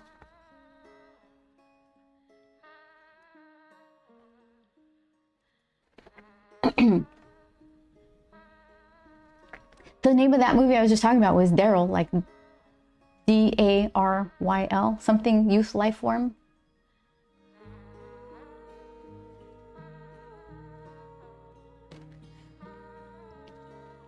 Okay, so let me think. Let's look at this guy for a second. What do you want to be? Yeah, Chris Cox, exactly. The dots and everything. I loved that movie.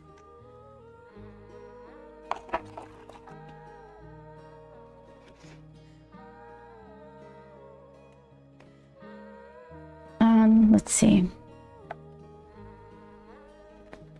I do want to see like some paneling kind of seams. So I'll stick with that, but I'll make them asymmetrical.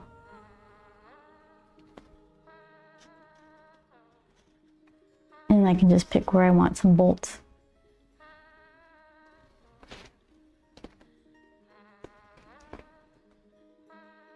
I can watch it. It's cute.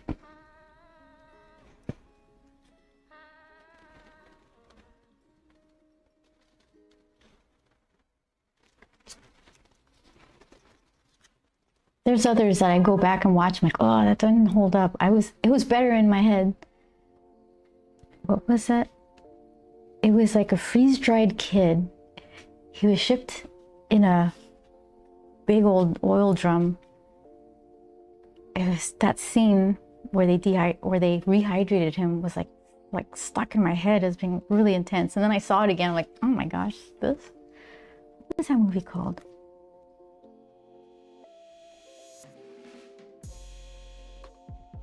I can't remember.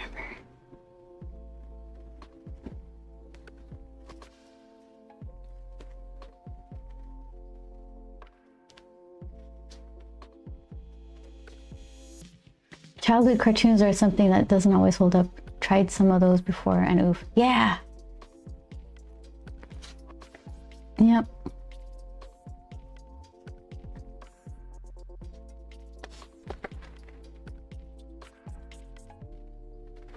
Yep, make a skinnier panel that goes across.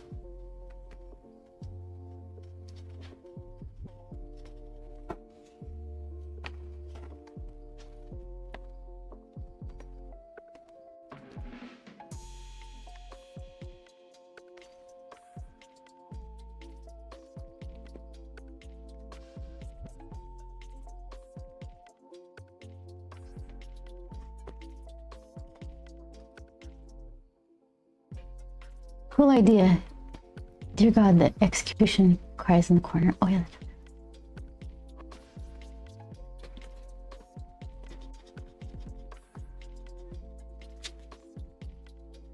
Not everything can be Disney's gargoyles. That's thinking, I don't remember Disney's gargoyles.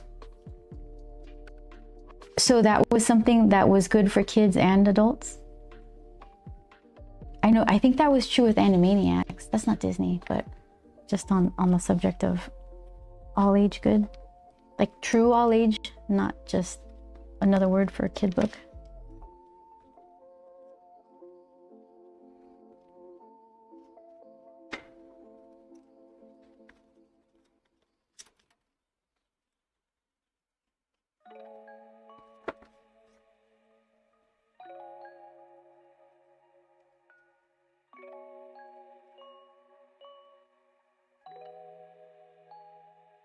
It has a lot of really heavy episodes. No kidding.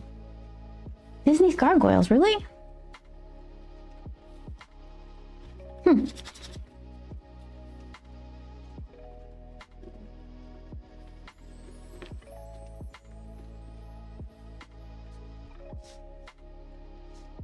Maybe I'll just do some up ones.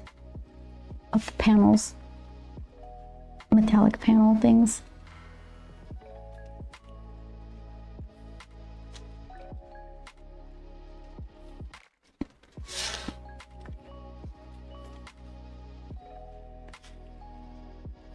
Okay, so then, what else can we do? Bolts. Cartoons just in general. Let's see, the first episode involves the death of everyone in the main characters. And there, I'm gonna get ready to... Hey there, I'm gonna get ready to stream. Oh, cool! Painting, but I'll be lurking. I can't wait to see how this comes out. Yeah, I mean, it's a, who knows? I'll be surprised too. Have a good stream though. Thanks for lurking.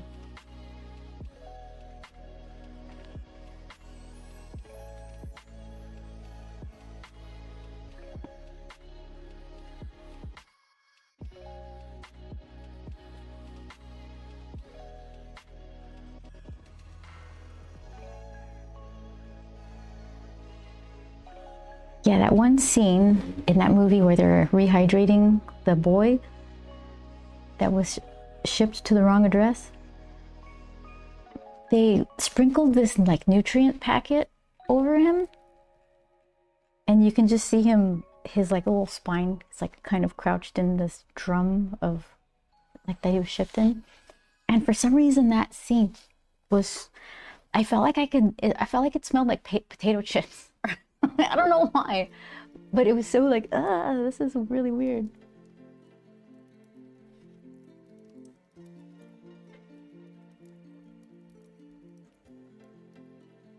Yeah, but then I saw it again. I'm like, this isn't very good.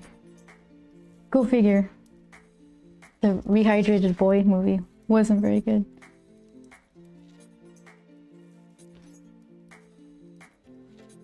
Okay, so I definitely, let's see, rivets right here.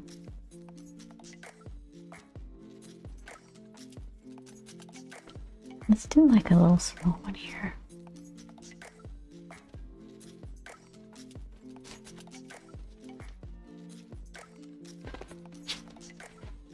So then,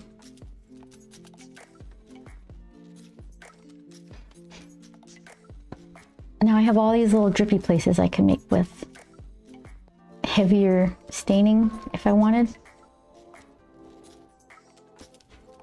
Here, I'm gonna move this one over a little. Drip rooms.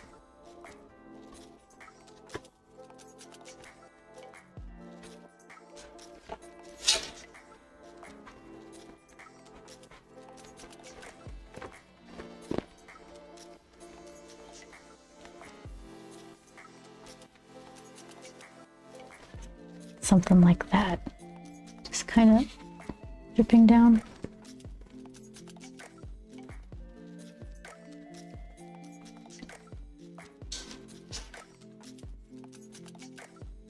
So then, like the parts that would get touched more would be polished more. So like the nooks and crannies would be greener, but then like mid panel, kind of some of that copper would pop through maybe. How the heck am I gonna do this? Water. Well, I made choices.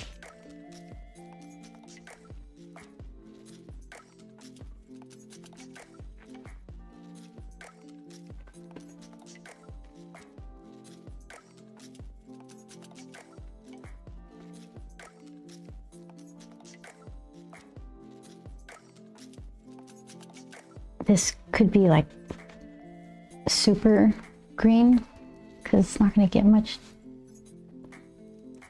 buffing.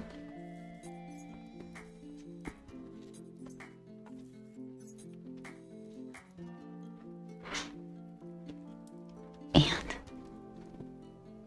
okay, I don't want it to look like bird poopy. Maybe I should go pretty heavy on the green and not so striped, not like drippy. It could have some stripiness to it, but I just don't want it to look like something spilled on him.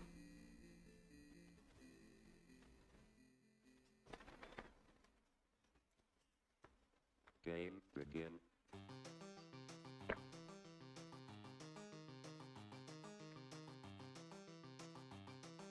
Okay, let's see.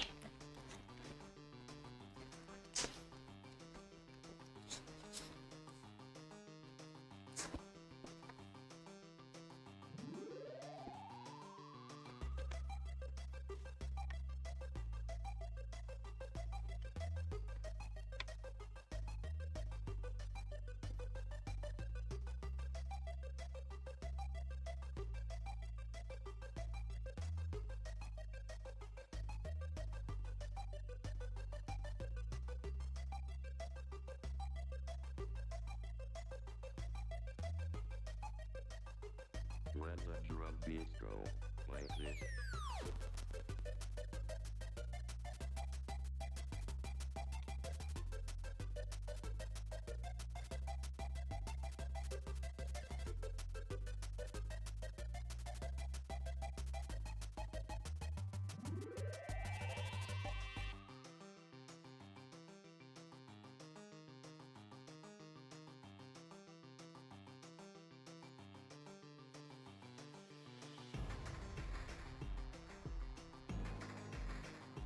I'm ready for some good peaches. I'm ready for more excellent strawberries. I guess they just have to wait for the farmer's market. They were selling $14 dozens of eggs at the farmer's market. I think they cost $6 or $7 unless you get the crazy blue ones or something. But yeah, that's I don't think I'll be buying eggs at that price. I'll get the little container of egg whites before I spend $14 on a dozen.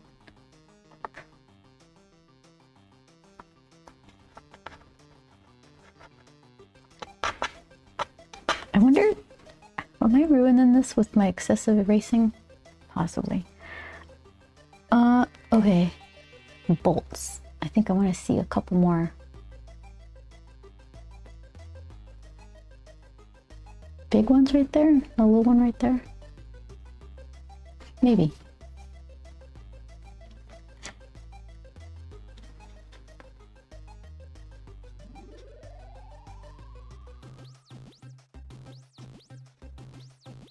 Game over.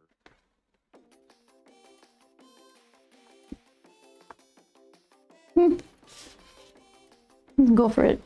It's fine. Everything's fine.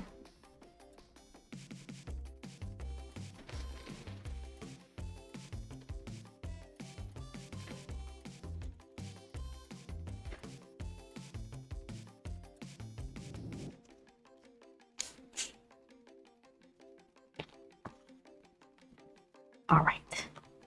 So, what did we decide? The light color first.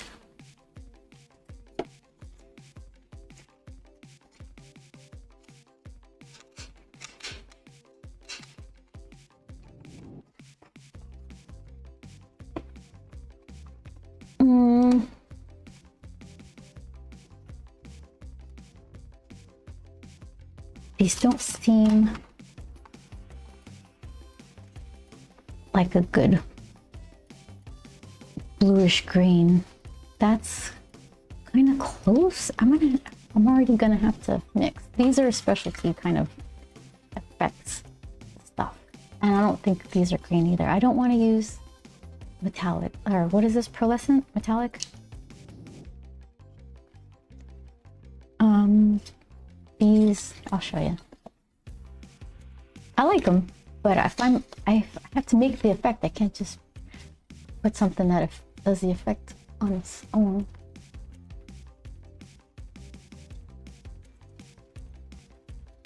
So these top kind of, what is the super granulation? They kind of separate into a couple of different colors. Those won't work. Maybe for the grass. That'd be kind of cool. I just don't want to use shiny colors.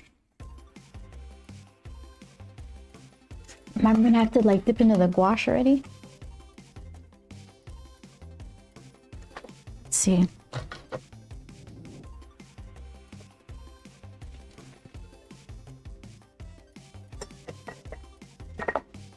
What do I have here? Okay, you're sitting on the rest of them.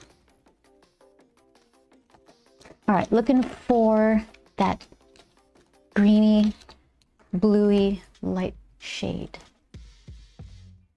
I think I have a stone blue I can mix with. Oh yeah, these color labels are lies. I have to remind myself. This is like it looks buff, but it's actually like a light butter yellow color. Stone blue, nice blue. Here, let's see.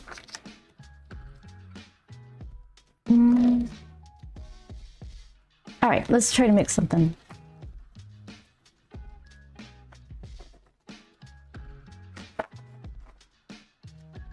And here.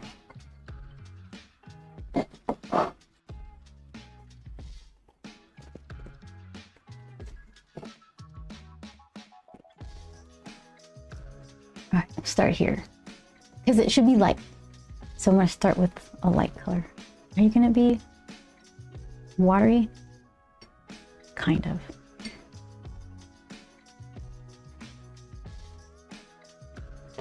So let's take a cool gray. And what do I have here? I got a choice of ultramarine blue and stone blue. And then I'm gonna dab it with green. These all might be wrong, but oh, that might be okay by itself. Let's see.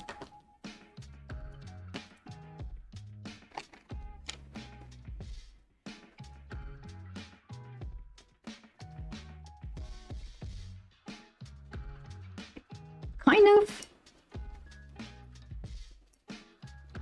It needs a touch of green.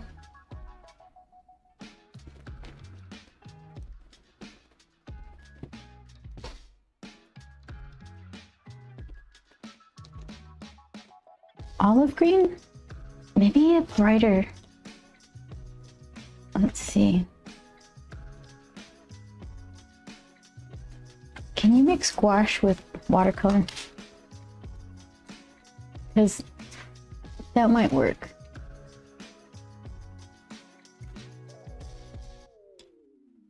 We're about to find out.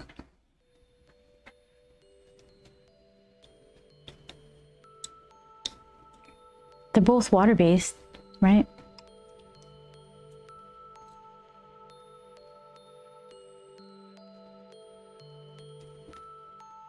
You are 6th down, right? Right next to the red. Okay.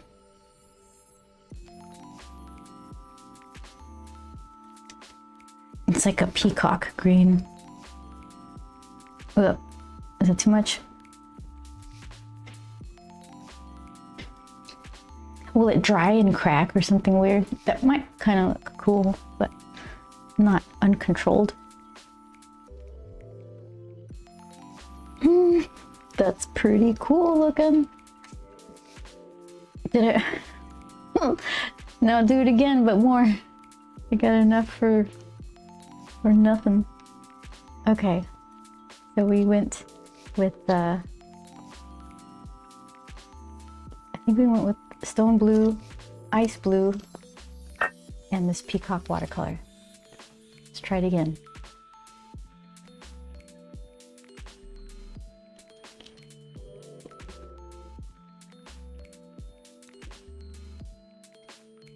I have no idea. Just these never get used. They can mix. Gouache is just watercolor with opaque pigment and less binder.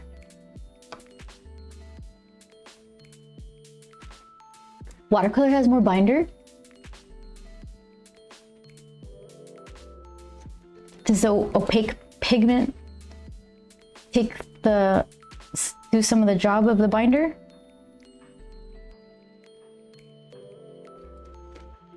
Yes. I'm assuming to my first statement.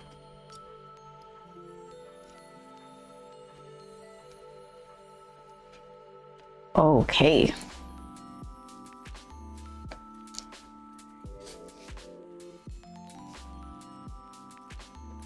Got this brush. Nope, that's why gouache is more fragile. Fragile, but also why you can wipe it off when you make mistakes. Fragile?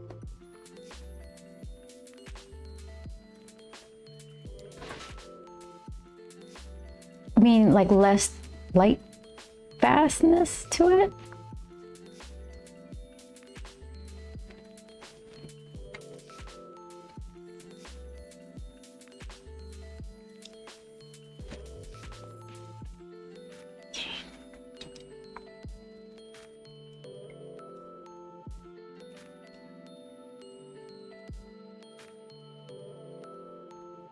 No, it has less binder, so it won't adhere as well. Okay, the binder is to adhere the watercolor to the paper, not like the pigments to itself. I thought, like, you know, juice settles in, like fresh squeezed juice settles, and it needs some sort of thing. I thought it was a binder for the paint itself, not to attach it to the paper. Won't flex as well. Will flake off easier. Okay. Fragile, basically. Okay. But you can solve that by applying sealant when you're done. Seal it. Let it live. Live fast. Fade. No, I got sealer. Take it outside.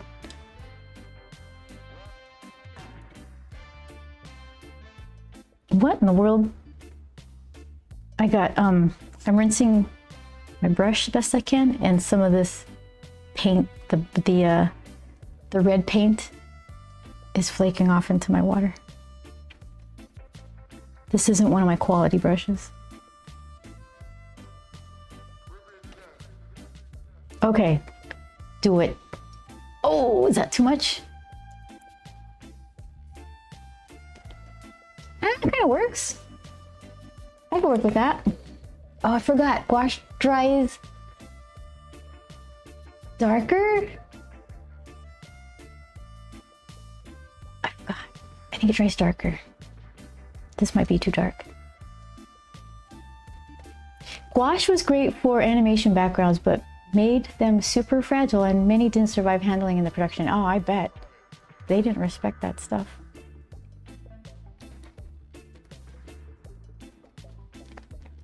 So like all those beautiful Snow White backgrounds, they painted like that kind of stuff. Bambi, bless you. All right, mister.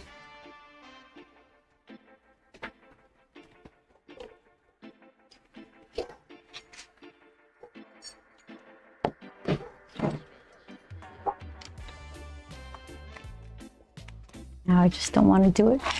Don't want to do it.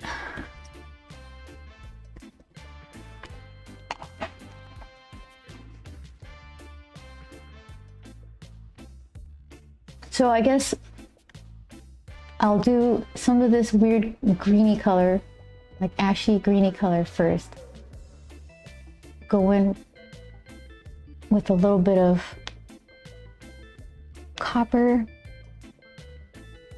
Let's see, hold on, because then copper is not always copper. Sometimes it's that orangey metal, and then sometimes, I guess right before it goes to the green, it turns brown.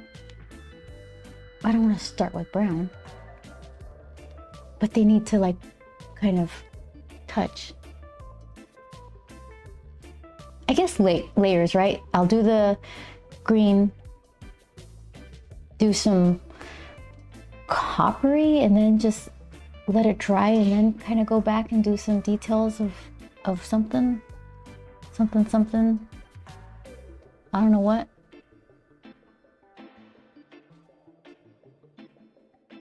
Huh. Okay.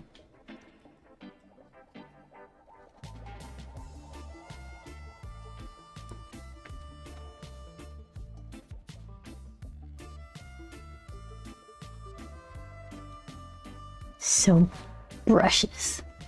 Let's see. I have a growing appreciation for this little model brush. What is it called? Miniature. Did I not change? Yeah. Miniature finest sable. This tiny thing holds a lot of water. This does as well. And this guy, I like this one.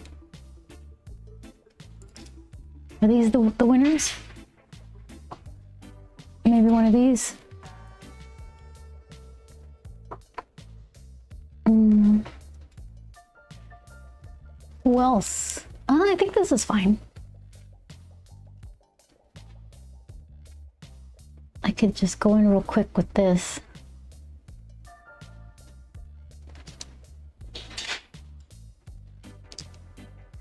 And then start up with these. We'll see.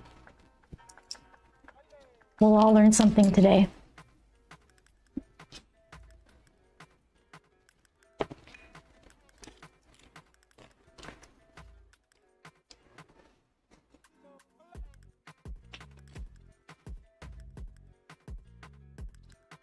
Stalling.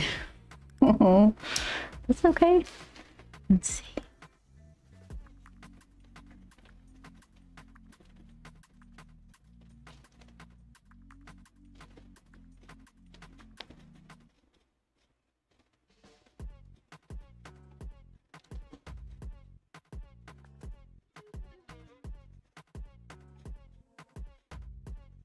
It's kind of is like sitting on top of the paper.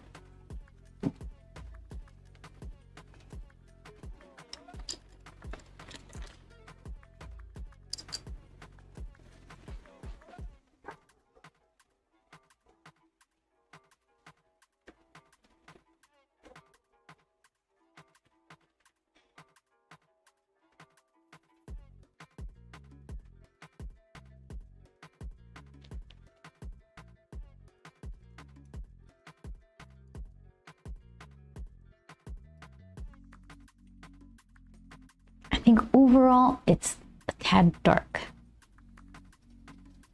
So we'll see. I could just dump in a bunch of this ice blue easily enough.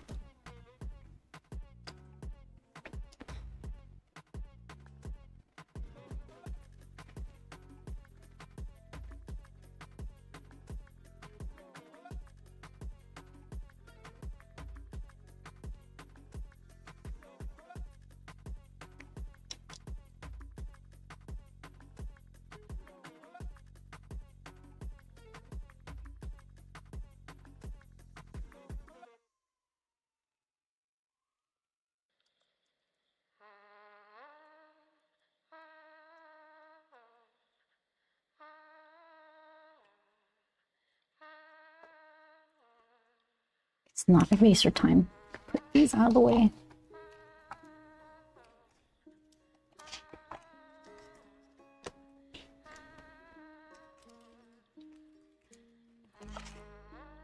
And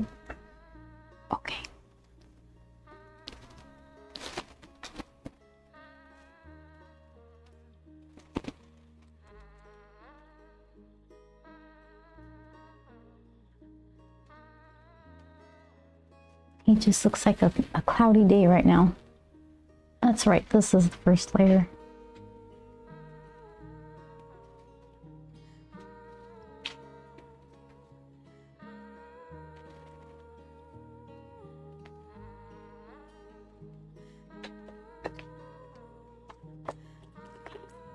Hold on. This pen goes here. You go here. That one. Cartridge. This guy has no cap. Calamity over here. Okay. This one is for later. You nice guy. Beautiful. I'll play with you later. That's for the computer. Okay. Now I could think.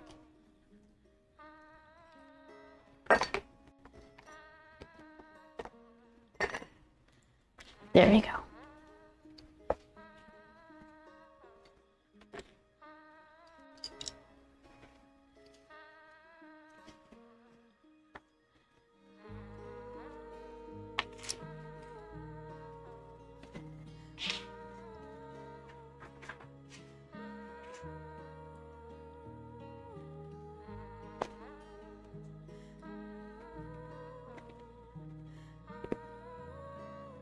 Here, let's test the scoop it up factor. The delete.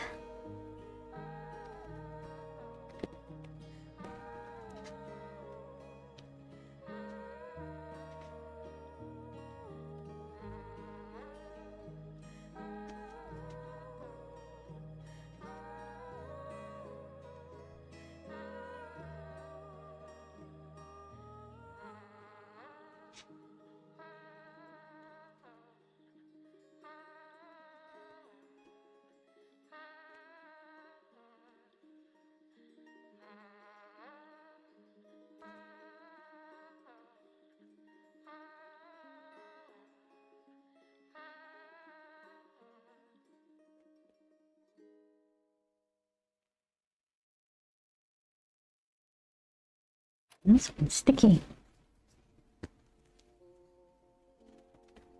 How come you decided to like be permanent right there?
Concentrating.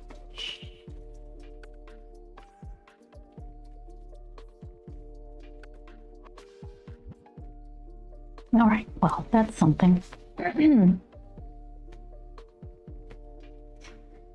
So let's do like a umbre kind of color.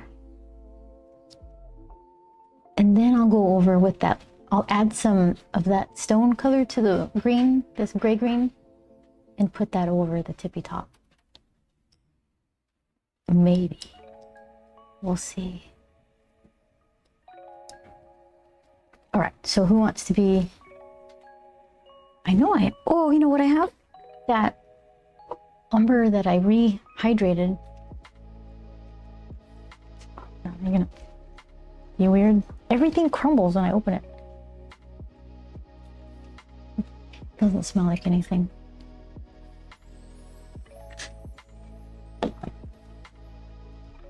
It's pretty coppery just by itself.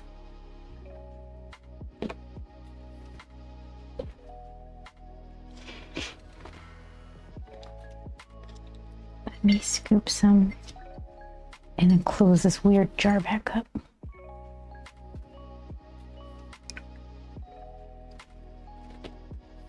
Do I have a little scoop? I don't want to contaminate the entire jar with the dirty brush.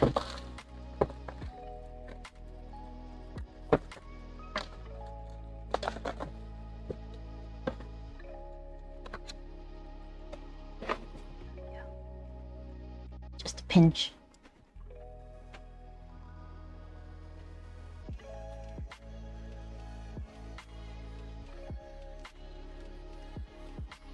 That seems like enough, but I've been wrong before.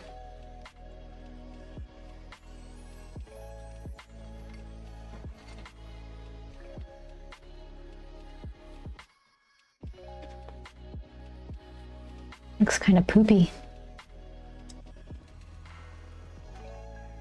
Oh, like that turtle from Common Side Effects. That's what he would lay for the blue mushrooms.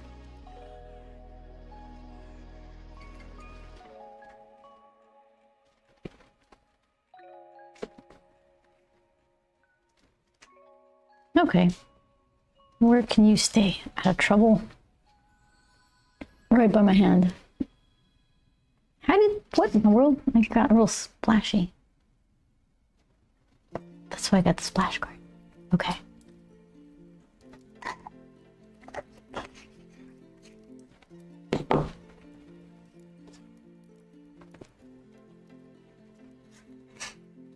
Here, let's see.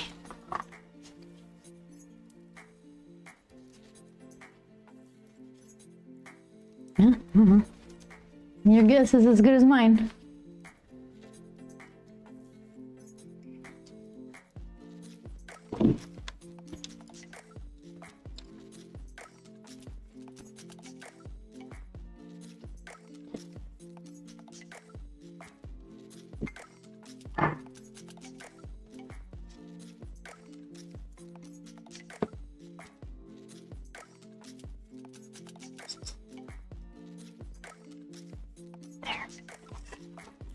Surrounded by napkins. Ready.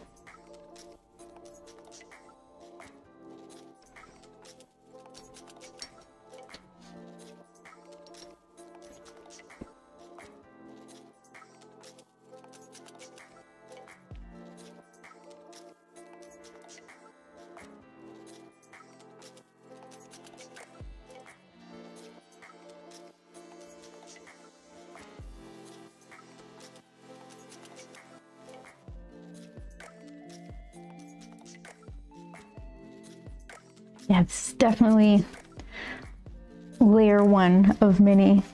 Let's see if we can, what we can do with this.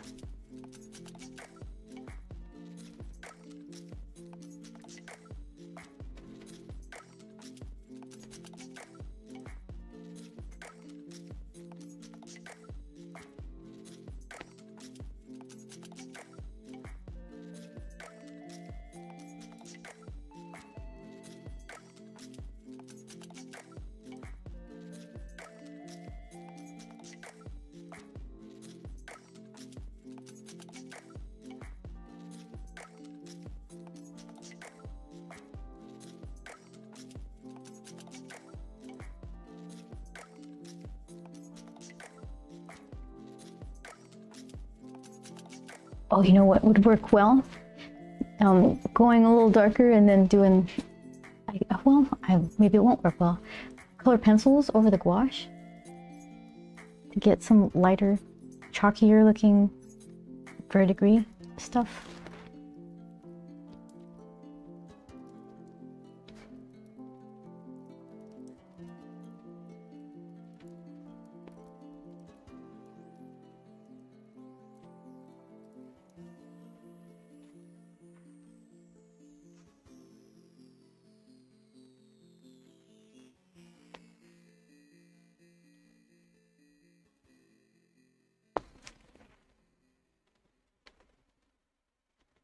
Game begin.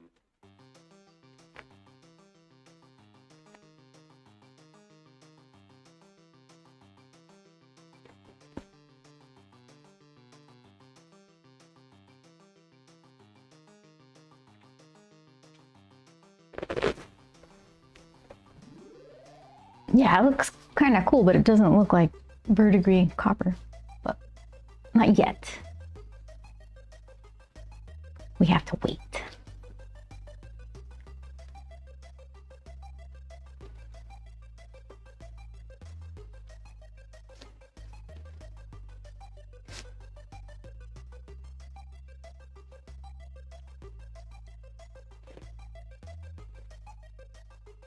When the drum beats go, play this.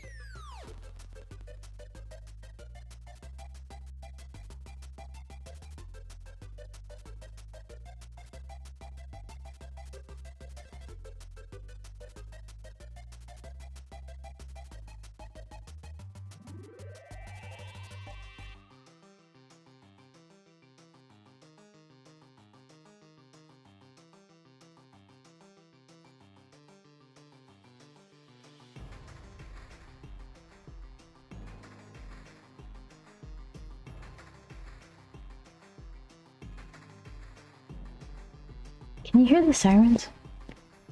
I think the artist police are coming for me. Oh, party. Oh, raid. Who's raiding? Gizmo and Bunny. Hey. How you guys doing? I'm trying really hard to make a verdigris robot. What were you doing on your stream? Let me know. We'll maybe do the shout outs and all that. Thank you so much. Let's see.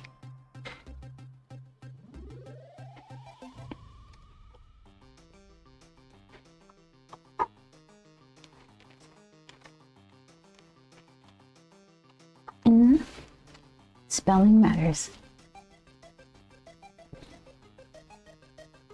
Okay, let's see. Hey, I did it. I did it. Okay. I was making a PNG tuber for someone. Really? I'm gonna have to go back and watch that. How's it going? What are you working on? Well, I'm trying to make a watercolor slash gouache verdigris robot, and right now it's in the what are you doing phase, but it'll get better, I think. Yeah, I want to see your PNG stuff. This is as far as I got with my cutie. Let's see. I think I disabled his arm movements because they would track my camera, but they were just going whack-a-doodle, and he was flipping them as his elbows and shoulders were just flipping around. And at least his mouth shapes work so much better when I'm using a recorded audio rather than it tracking me live. He's cute. I don't think that shows up for Instagram, but it will when I do like a thanks for watching kind of thing. Like at the end, you'll see it. He's a work in progress.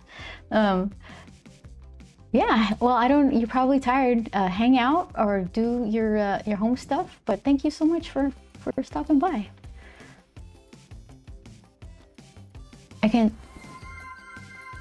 Oh, thanks for the follow. Master Tia, thank you.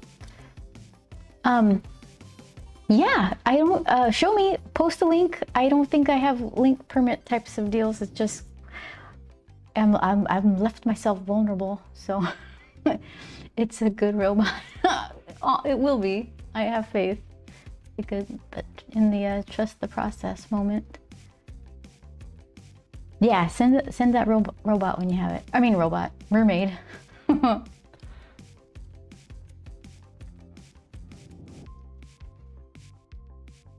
All right.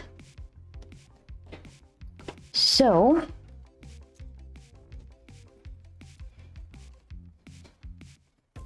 let's see.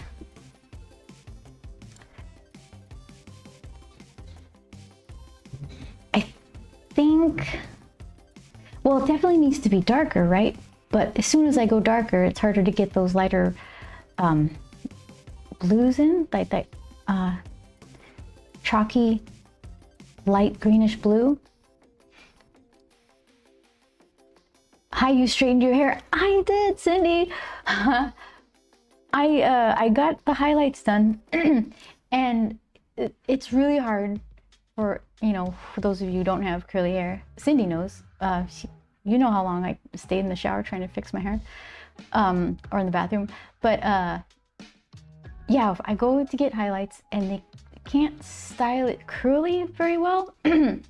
So I thought it's really fun just to use that moment to have them blow dry it straight. So I'm all like, straight hair. But I don't straighten it on my own. I just let it go curly. It needs a good washing, but I was like, no, I need to record this. One more day. Okay, Gizmo and Bunny has, let's see what we got here. I'm clicking the links. Did you pop up somewhere else? It sure did. It's behind me. Oh, that's so cool. Let's see. What did you open up as?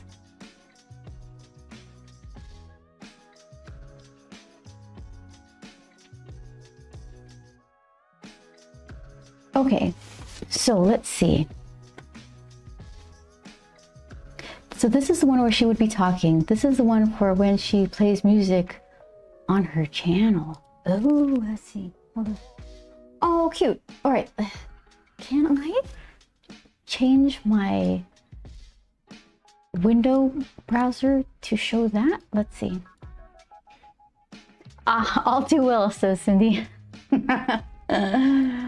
Oh, man. It was a to-do, that's for sure. Okay, so let's see. Let's see if I could show this. And whoever is watching on Twitch, feel free to click on those links and look for yourself. They're really cute. But let me see if I can. Let me see if I can show you Twitch folk. Okay, channel. Window capture. Who is it open? What are you called? It's like a program. Hold on.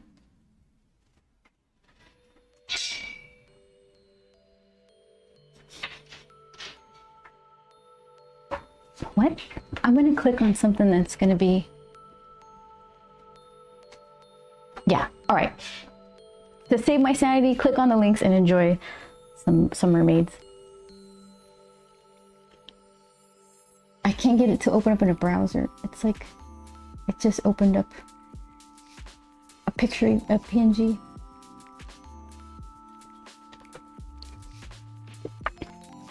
Oh no, please, derail the stream. Hang out, or not, whatever you need to do. I like the stuff you send. You're always really cool. It's not a derailment at all. I enjoy it. I just don't know how to like do Twitch stuff and be all smooth and like, oh, shout outs and like, look at this cool thing Gizmo and Bunny did. I can't figure out how to make it pop up on the browser window. Hold on, because it's, why do you keep opening up in a weird thing? Can I open it up as a link? Ah, yeah. It's above my pay grade. Yeah, I can't figure out those how to make the mouth shapes that I so painstakingly drew sync better with my audio. Let's see. There. A, that's not A, B, R, kind of. My name is Grim. No. It's a mixed bag. Okay, so let's see.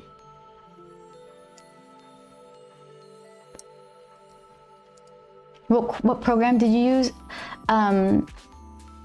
Character Animator. Yeah, I do the line art with pencil, color it in Photoshop, and then I moved those pieces to Character Animator and rigged it, did the mouth shapes, and then just kind of assigned those to the sounds. And it works almost flawlessly if I'm attaching it to pre-recorded audio. But if it's live, maybe it's I have a separate camera. Okay, here's something I don't know. Maybe, I don't know if the camera is reading my lips or if it's listening to make the mouth shapes from what it hears. So maybe it can't hear me very well. That could be it.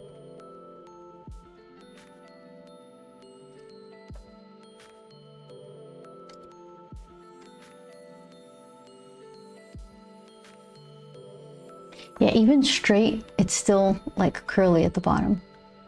It's like, nah, you can't make me.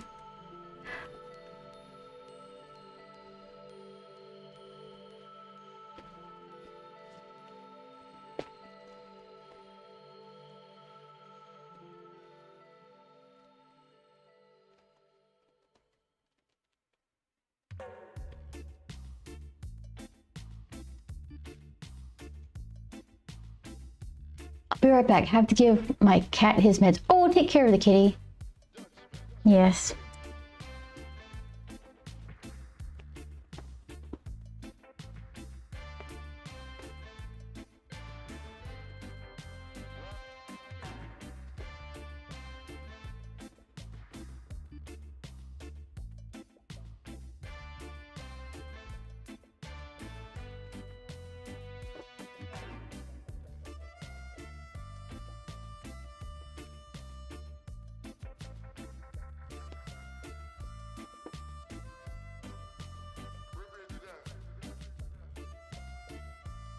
Cindy says, I remember literally ironing your hair with an iron. Yeah, that picture is probably hanging around somewhere here.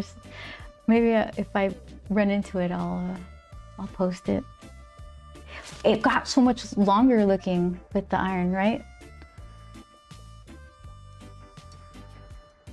It worked.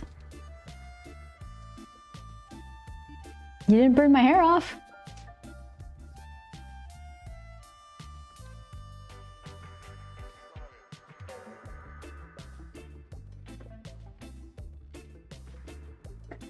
Yeah, good times. We're like in that room, ironing my hair, piercing each other's ears. Cindy's my sister, by the way. She's hanging out on Instagram.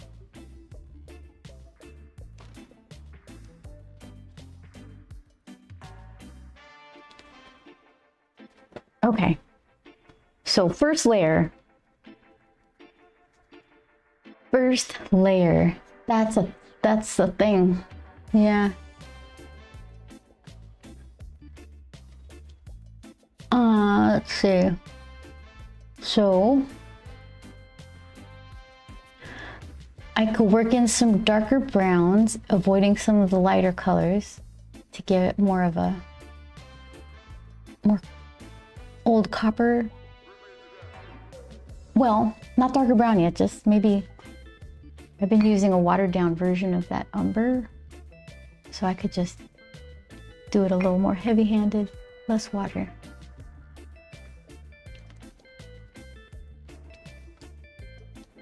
All right, I don't know. We'll see.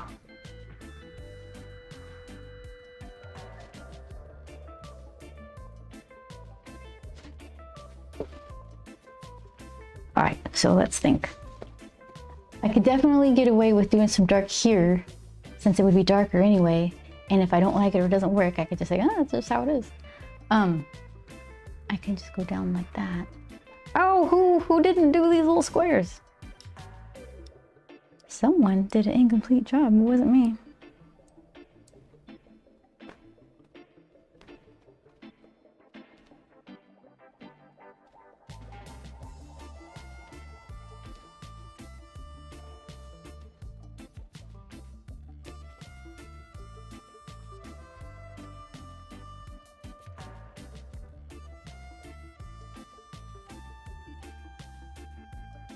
All right. Hold on.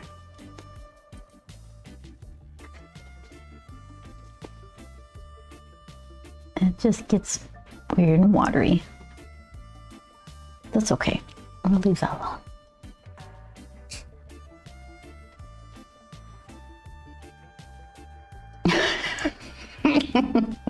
You know what? He's happy. He's having a great day.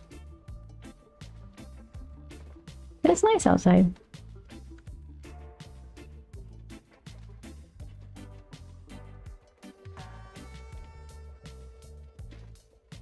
It's like, I don't know what this is. It's some discoloration robot. Well, I'll buy that.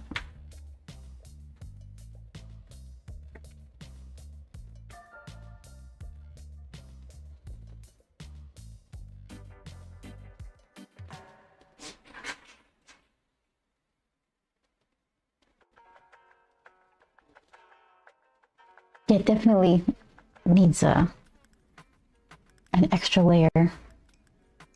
This is not a one-stream robot.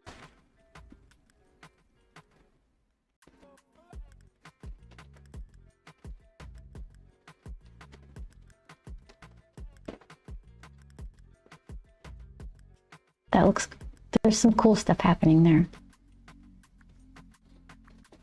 Ish, all things being relative.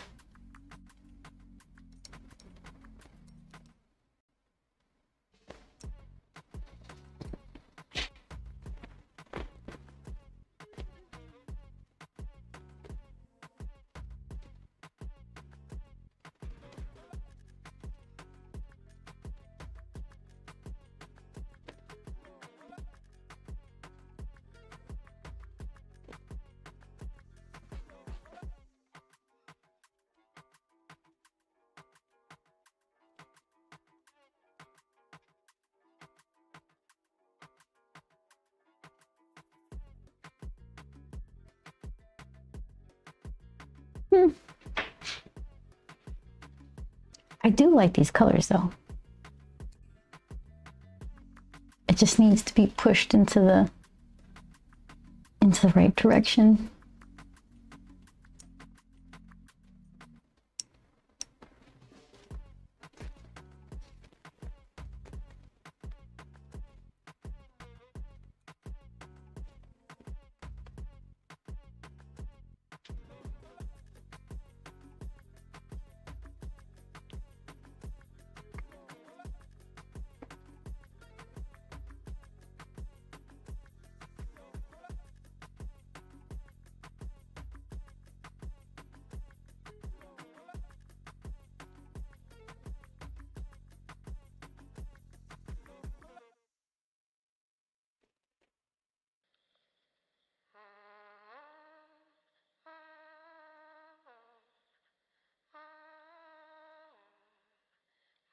Yeah, I think with some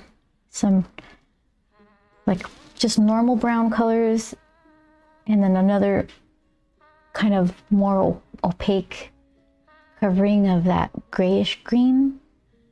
It just like, it needs like this push and pull thing. Right now it's just this cloudy, untamed thing. It's like an idea. I'm figuring out as I go like, okay, well, that looks exactly like what you did. It's like when you watch a time lapse of somebody painting something and every stroke is purposeful and it just comes together beautifully. But then in real time, it's like, wait, what? What?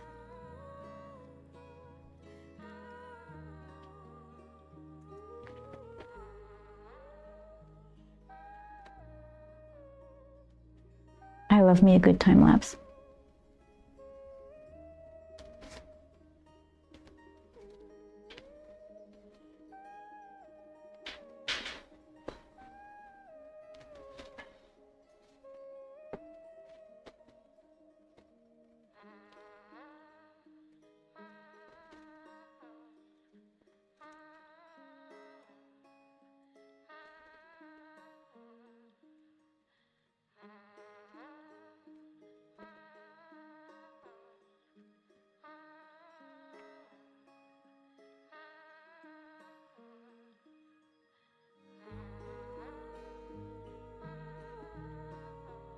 Oh, William on YouTube says art is looking amazing. Thank you so much. It's like in this middle phase. I'm feeling different about it because it's not where I want it to be, but I guess it's not really supposed to right off the bat. It needs to simmer.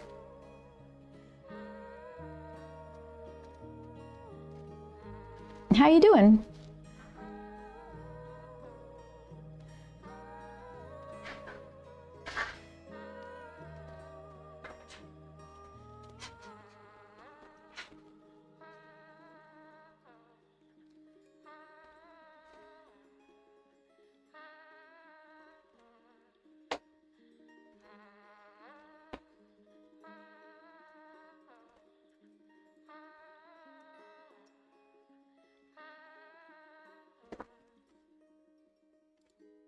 Cindy asks, does your robot have a name? RoboGrump. This one, not really. There is a robot that Manny made. I need to hurry up and finish the book. So, this guy doesn't have a name.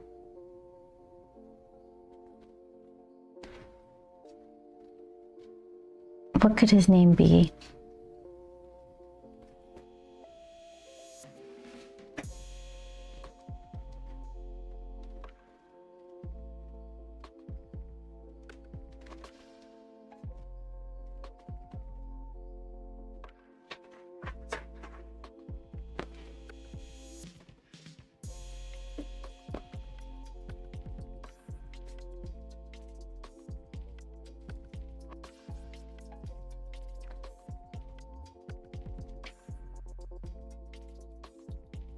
Yeah, I can't think of a name. Either they come to me super quickly and it's perfect, or I have to think about it forever. And not perfect for me. Like these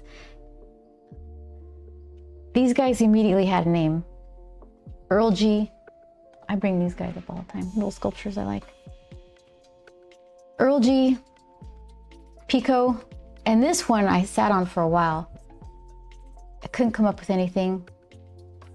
And then one day I was scooping out some of my delicious osmanthus oolong tea. And I'm like, Ozzy, perfect. Your name is Ozzy. Osmanthus oolong. But that took a long time. But now they all have tea names. So I guess, I don't know, you sit on it for a while. Something comes to you.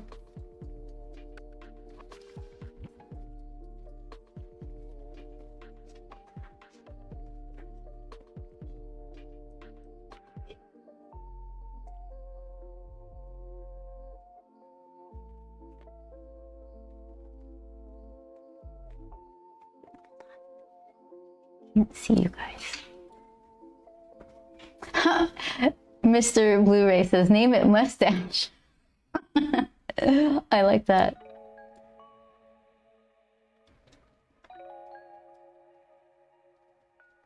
That's a good one.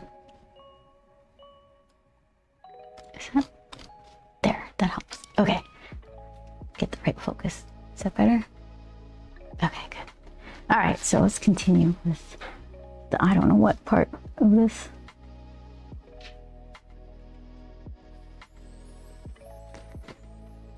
It does look like a mustache. He looks like a Ned Flanders robot.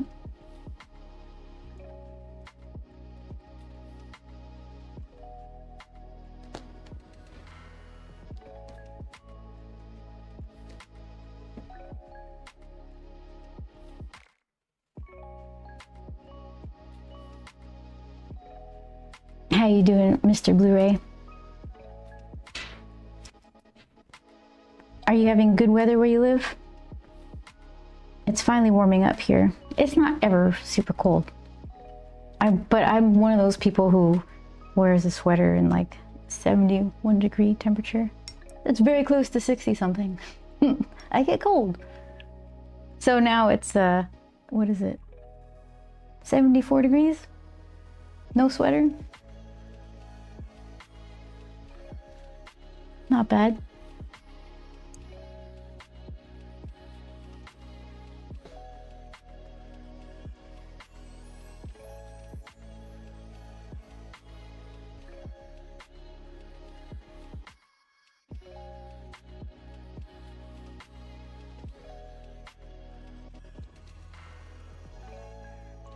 Some parts are like, oh, that kind of looks cool, but most of it's like, I'll fix that later. Yeah, it's good here. I'm in California. Yeah, it's a nice day for sure.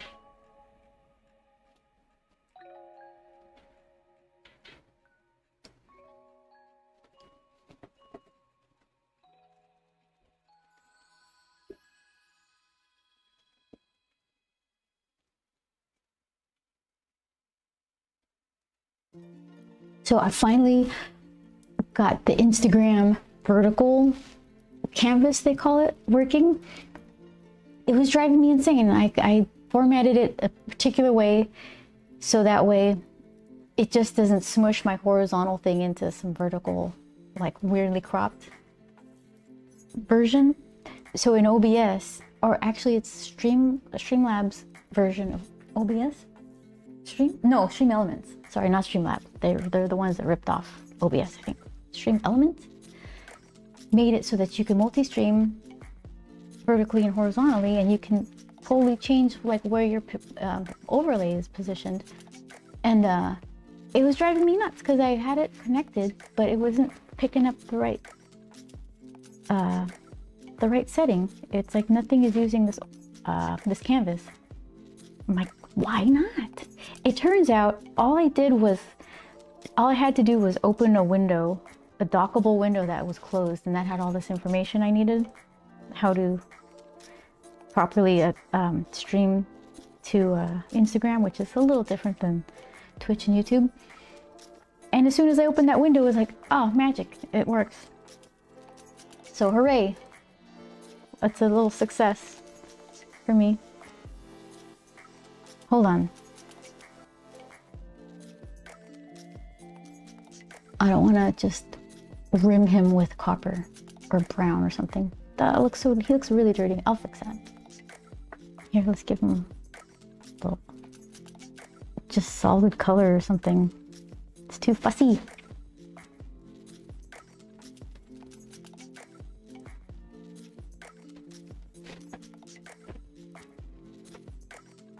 Gizmo Bunny says, oh, looking good. Yeah, he's fun.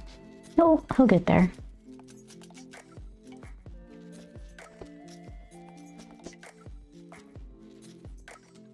Mr. Mustache.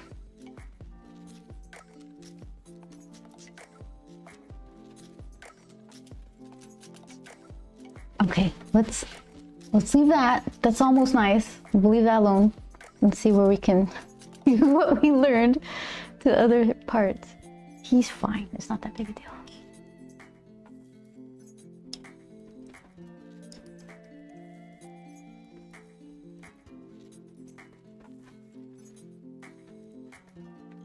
So maybe just a heavier dose of brown right there.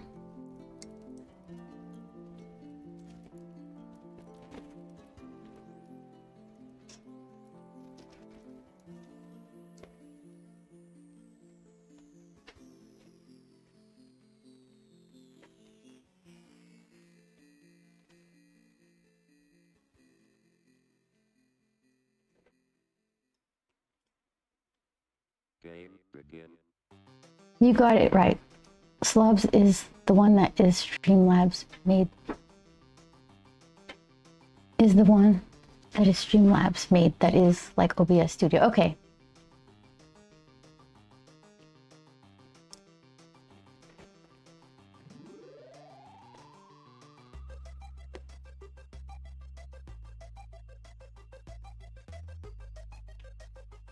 It's really fun software to play with.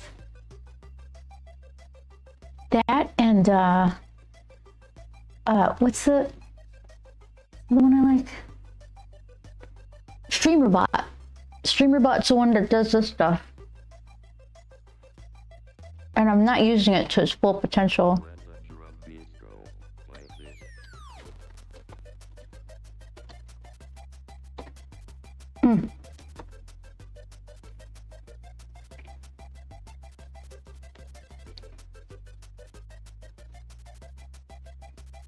Tell Joel I said hi. Joel. Yep. Cindy says hi. He says hi. He's working. He's trying to like not be distracted by all my shenanigans. There's a plugin Harris Heller made for OBS Studio. Harris Heller made a plugin for OBS Studio. What is it?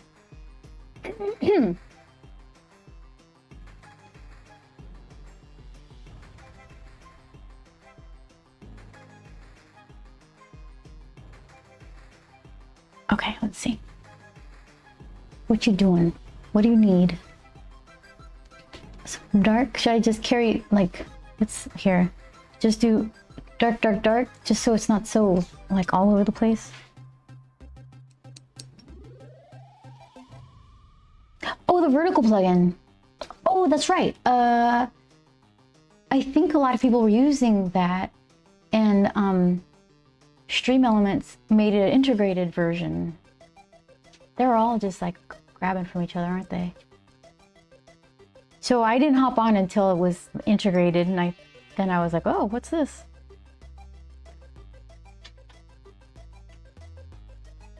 Something to frustrate myself with.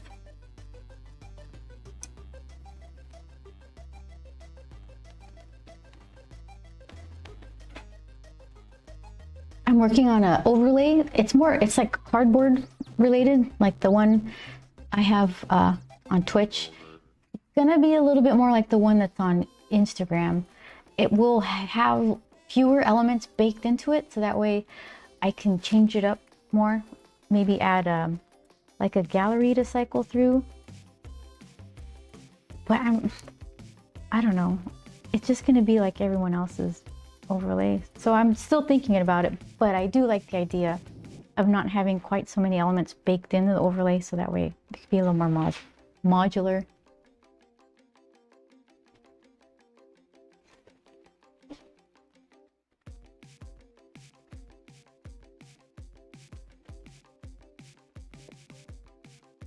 All right, so that's better.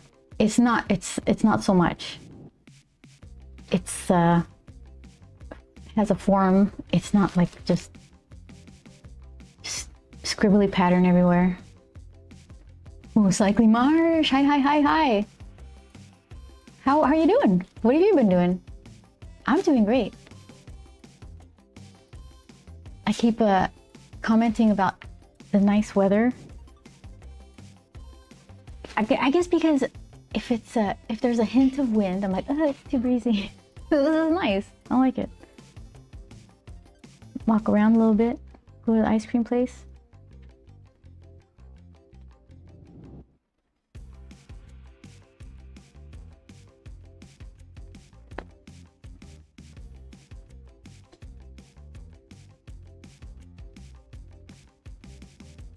Okay, so here, let's get to this arm area that I've been ignoring.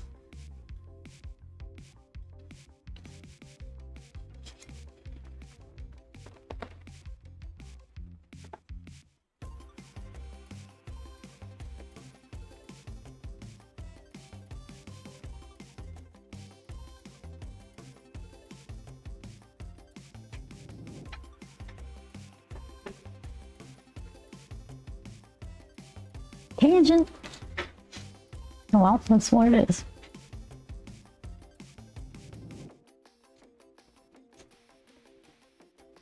Your hair looks so cute. I was looking earlier and saw your new print thingies. Oh, did you? It was a really good day in class. They came out so good. The thing that I'm learning most is there's like a difference between what I imagined these things would print like. That's horrible grammar. What I imagine how I imagine these prints to come out on a risograph printer. Yeah, nailed it. Versus what they actually look like. And so it's really nice to have them actually in my hand and see, oh, look at this is this is what you can do to make this better. And here, and I have other risograph prints that I bought a long time ago that are actually making more sense now when I look at them and I see, okay, this looks nice because XYZ. So I'm just, the hands-on experience is invaluable.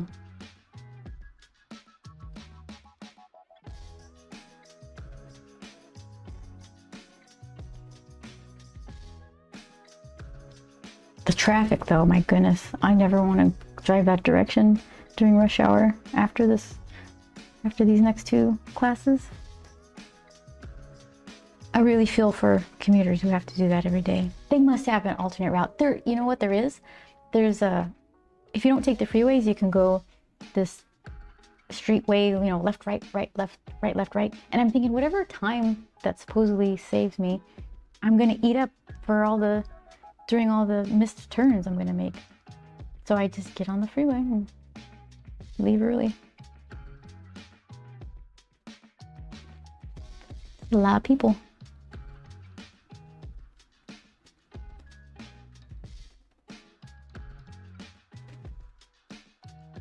When you rent time on their printers, you can go at like 2 o'clock or something. That'll be better. Not great, but not exactly rush hour. I love this brush, my goodness. It's just so precise and it holds a lot of paint. Mina Megib. I said that horribly, but welcome. Thank you so much for following. There we go. Why? None of my cameras are behaving. There we go. Oh, forget it. It's a cool brush. What is it? Winsor Newton Series 7 Miniature Finest Sable, England.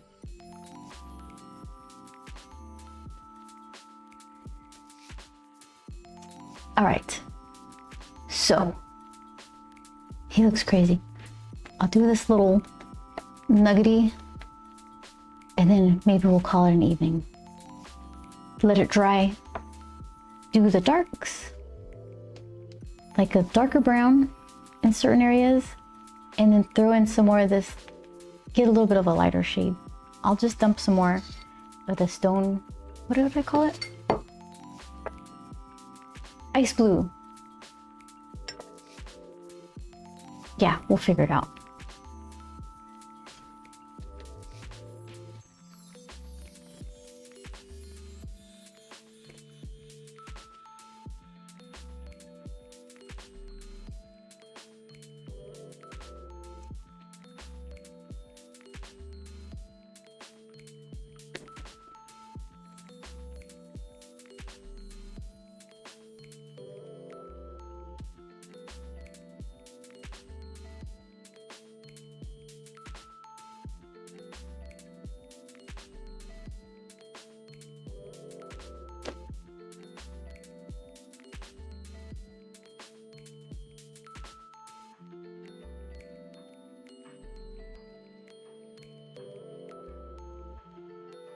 Well, maybe it works nice. Others is just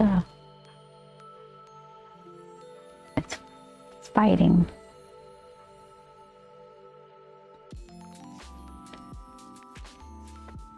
Okay. Well, let's fix this.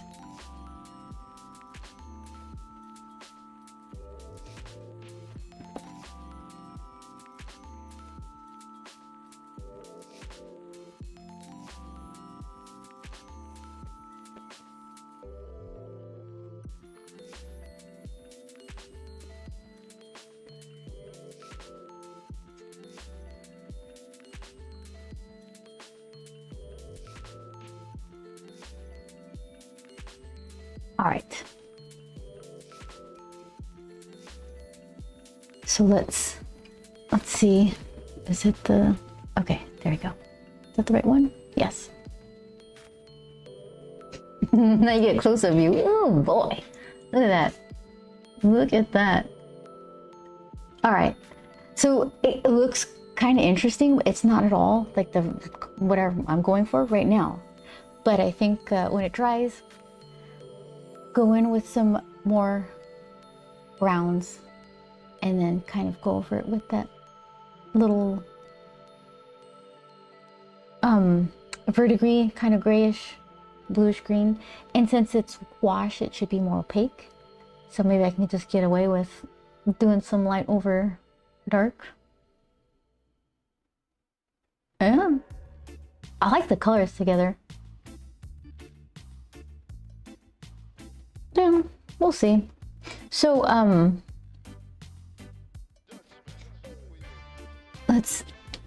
leave that there because it's beautiful. All right.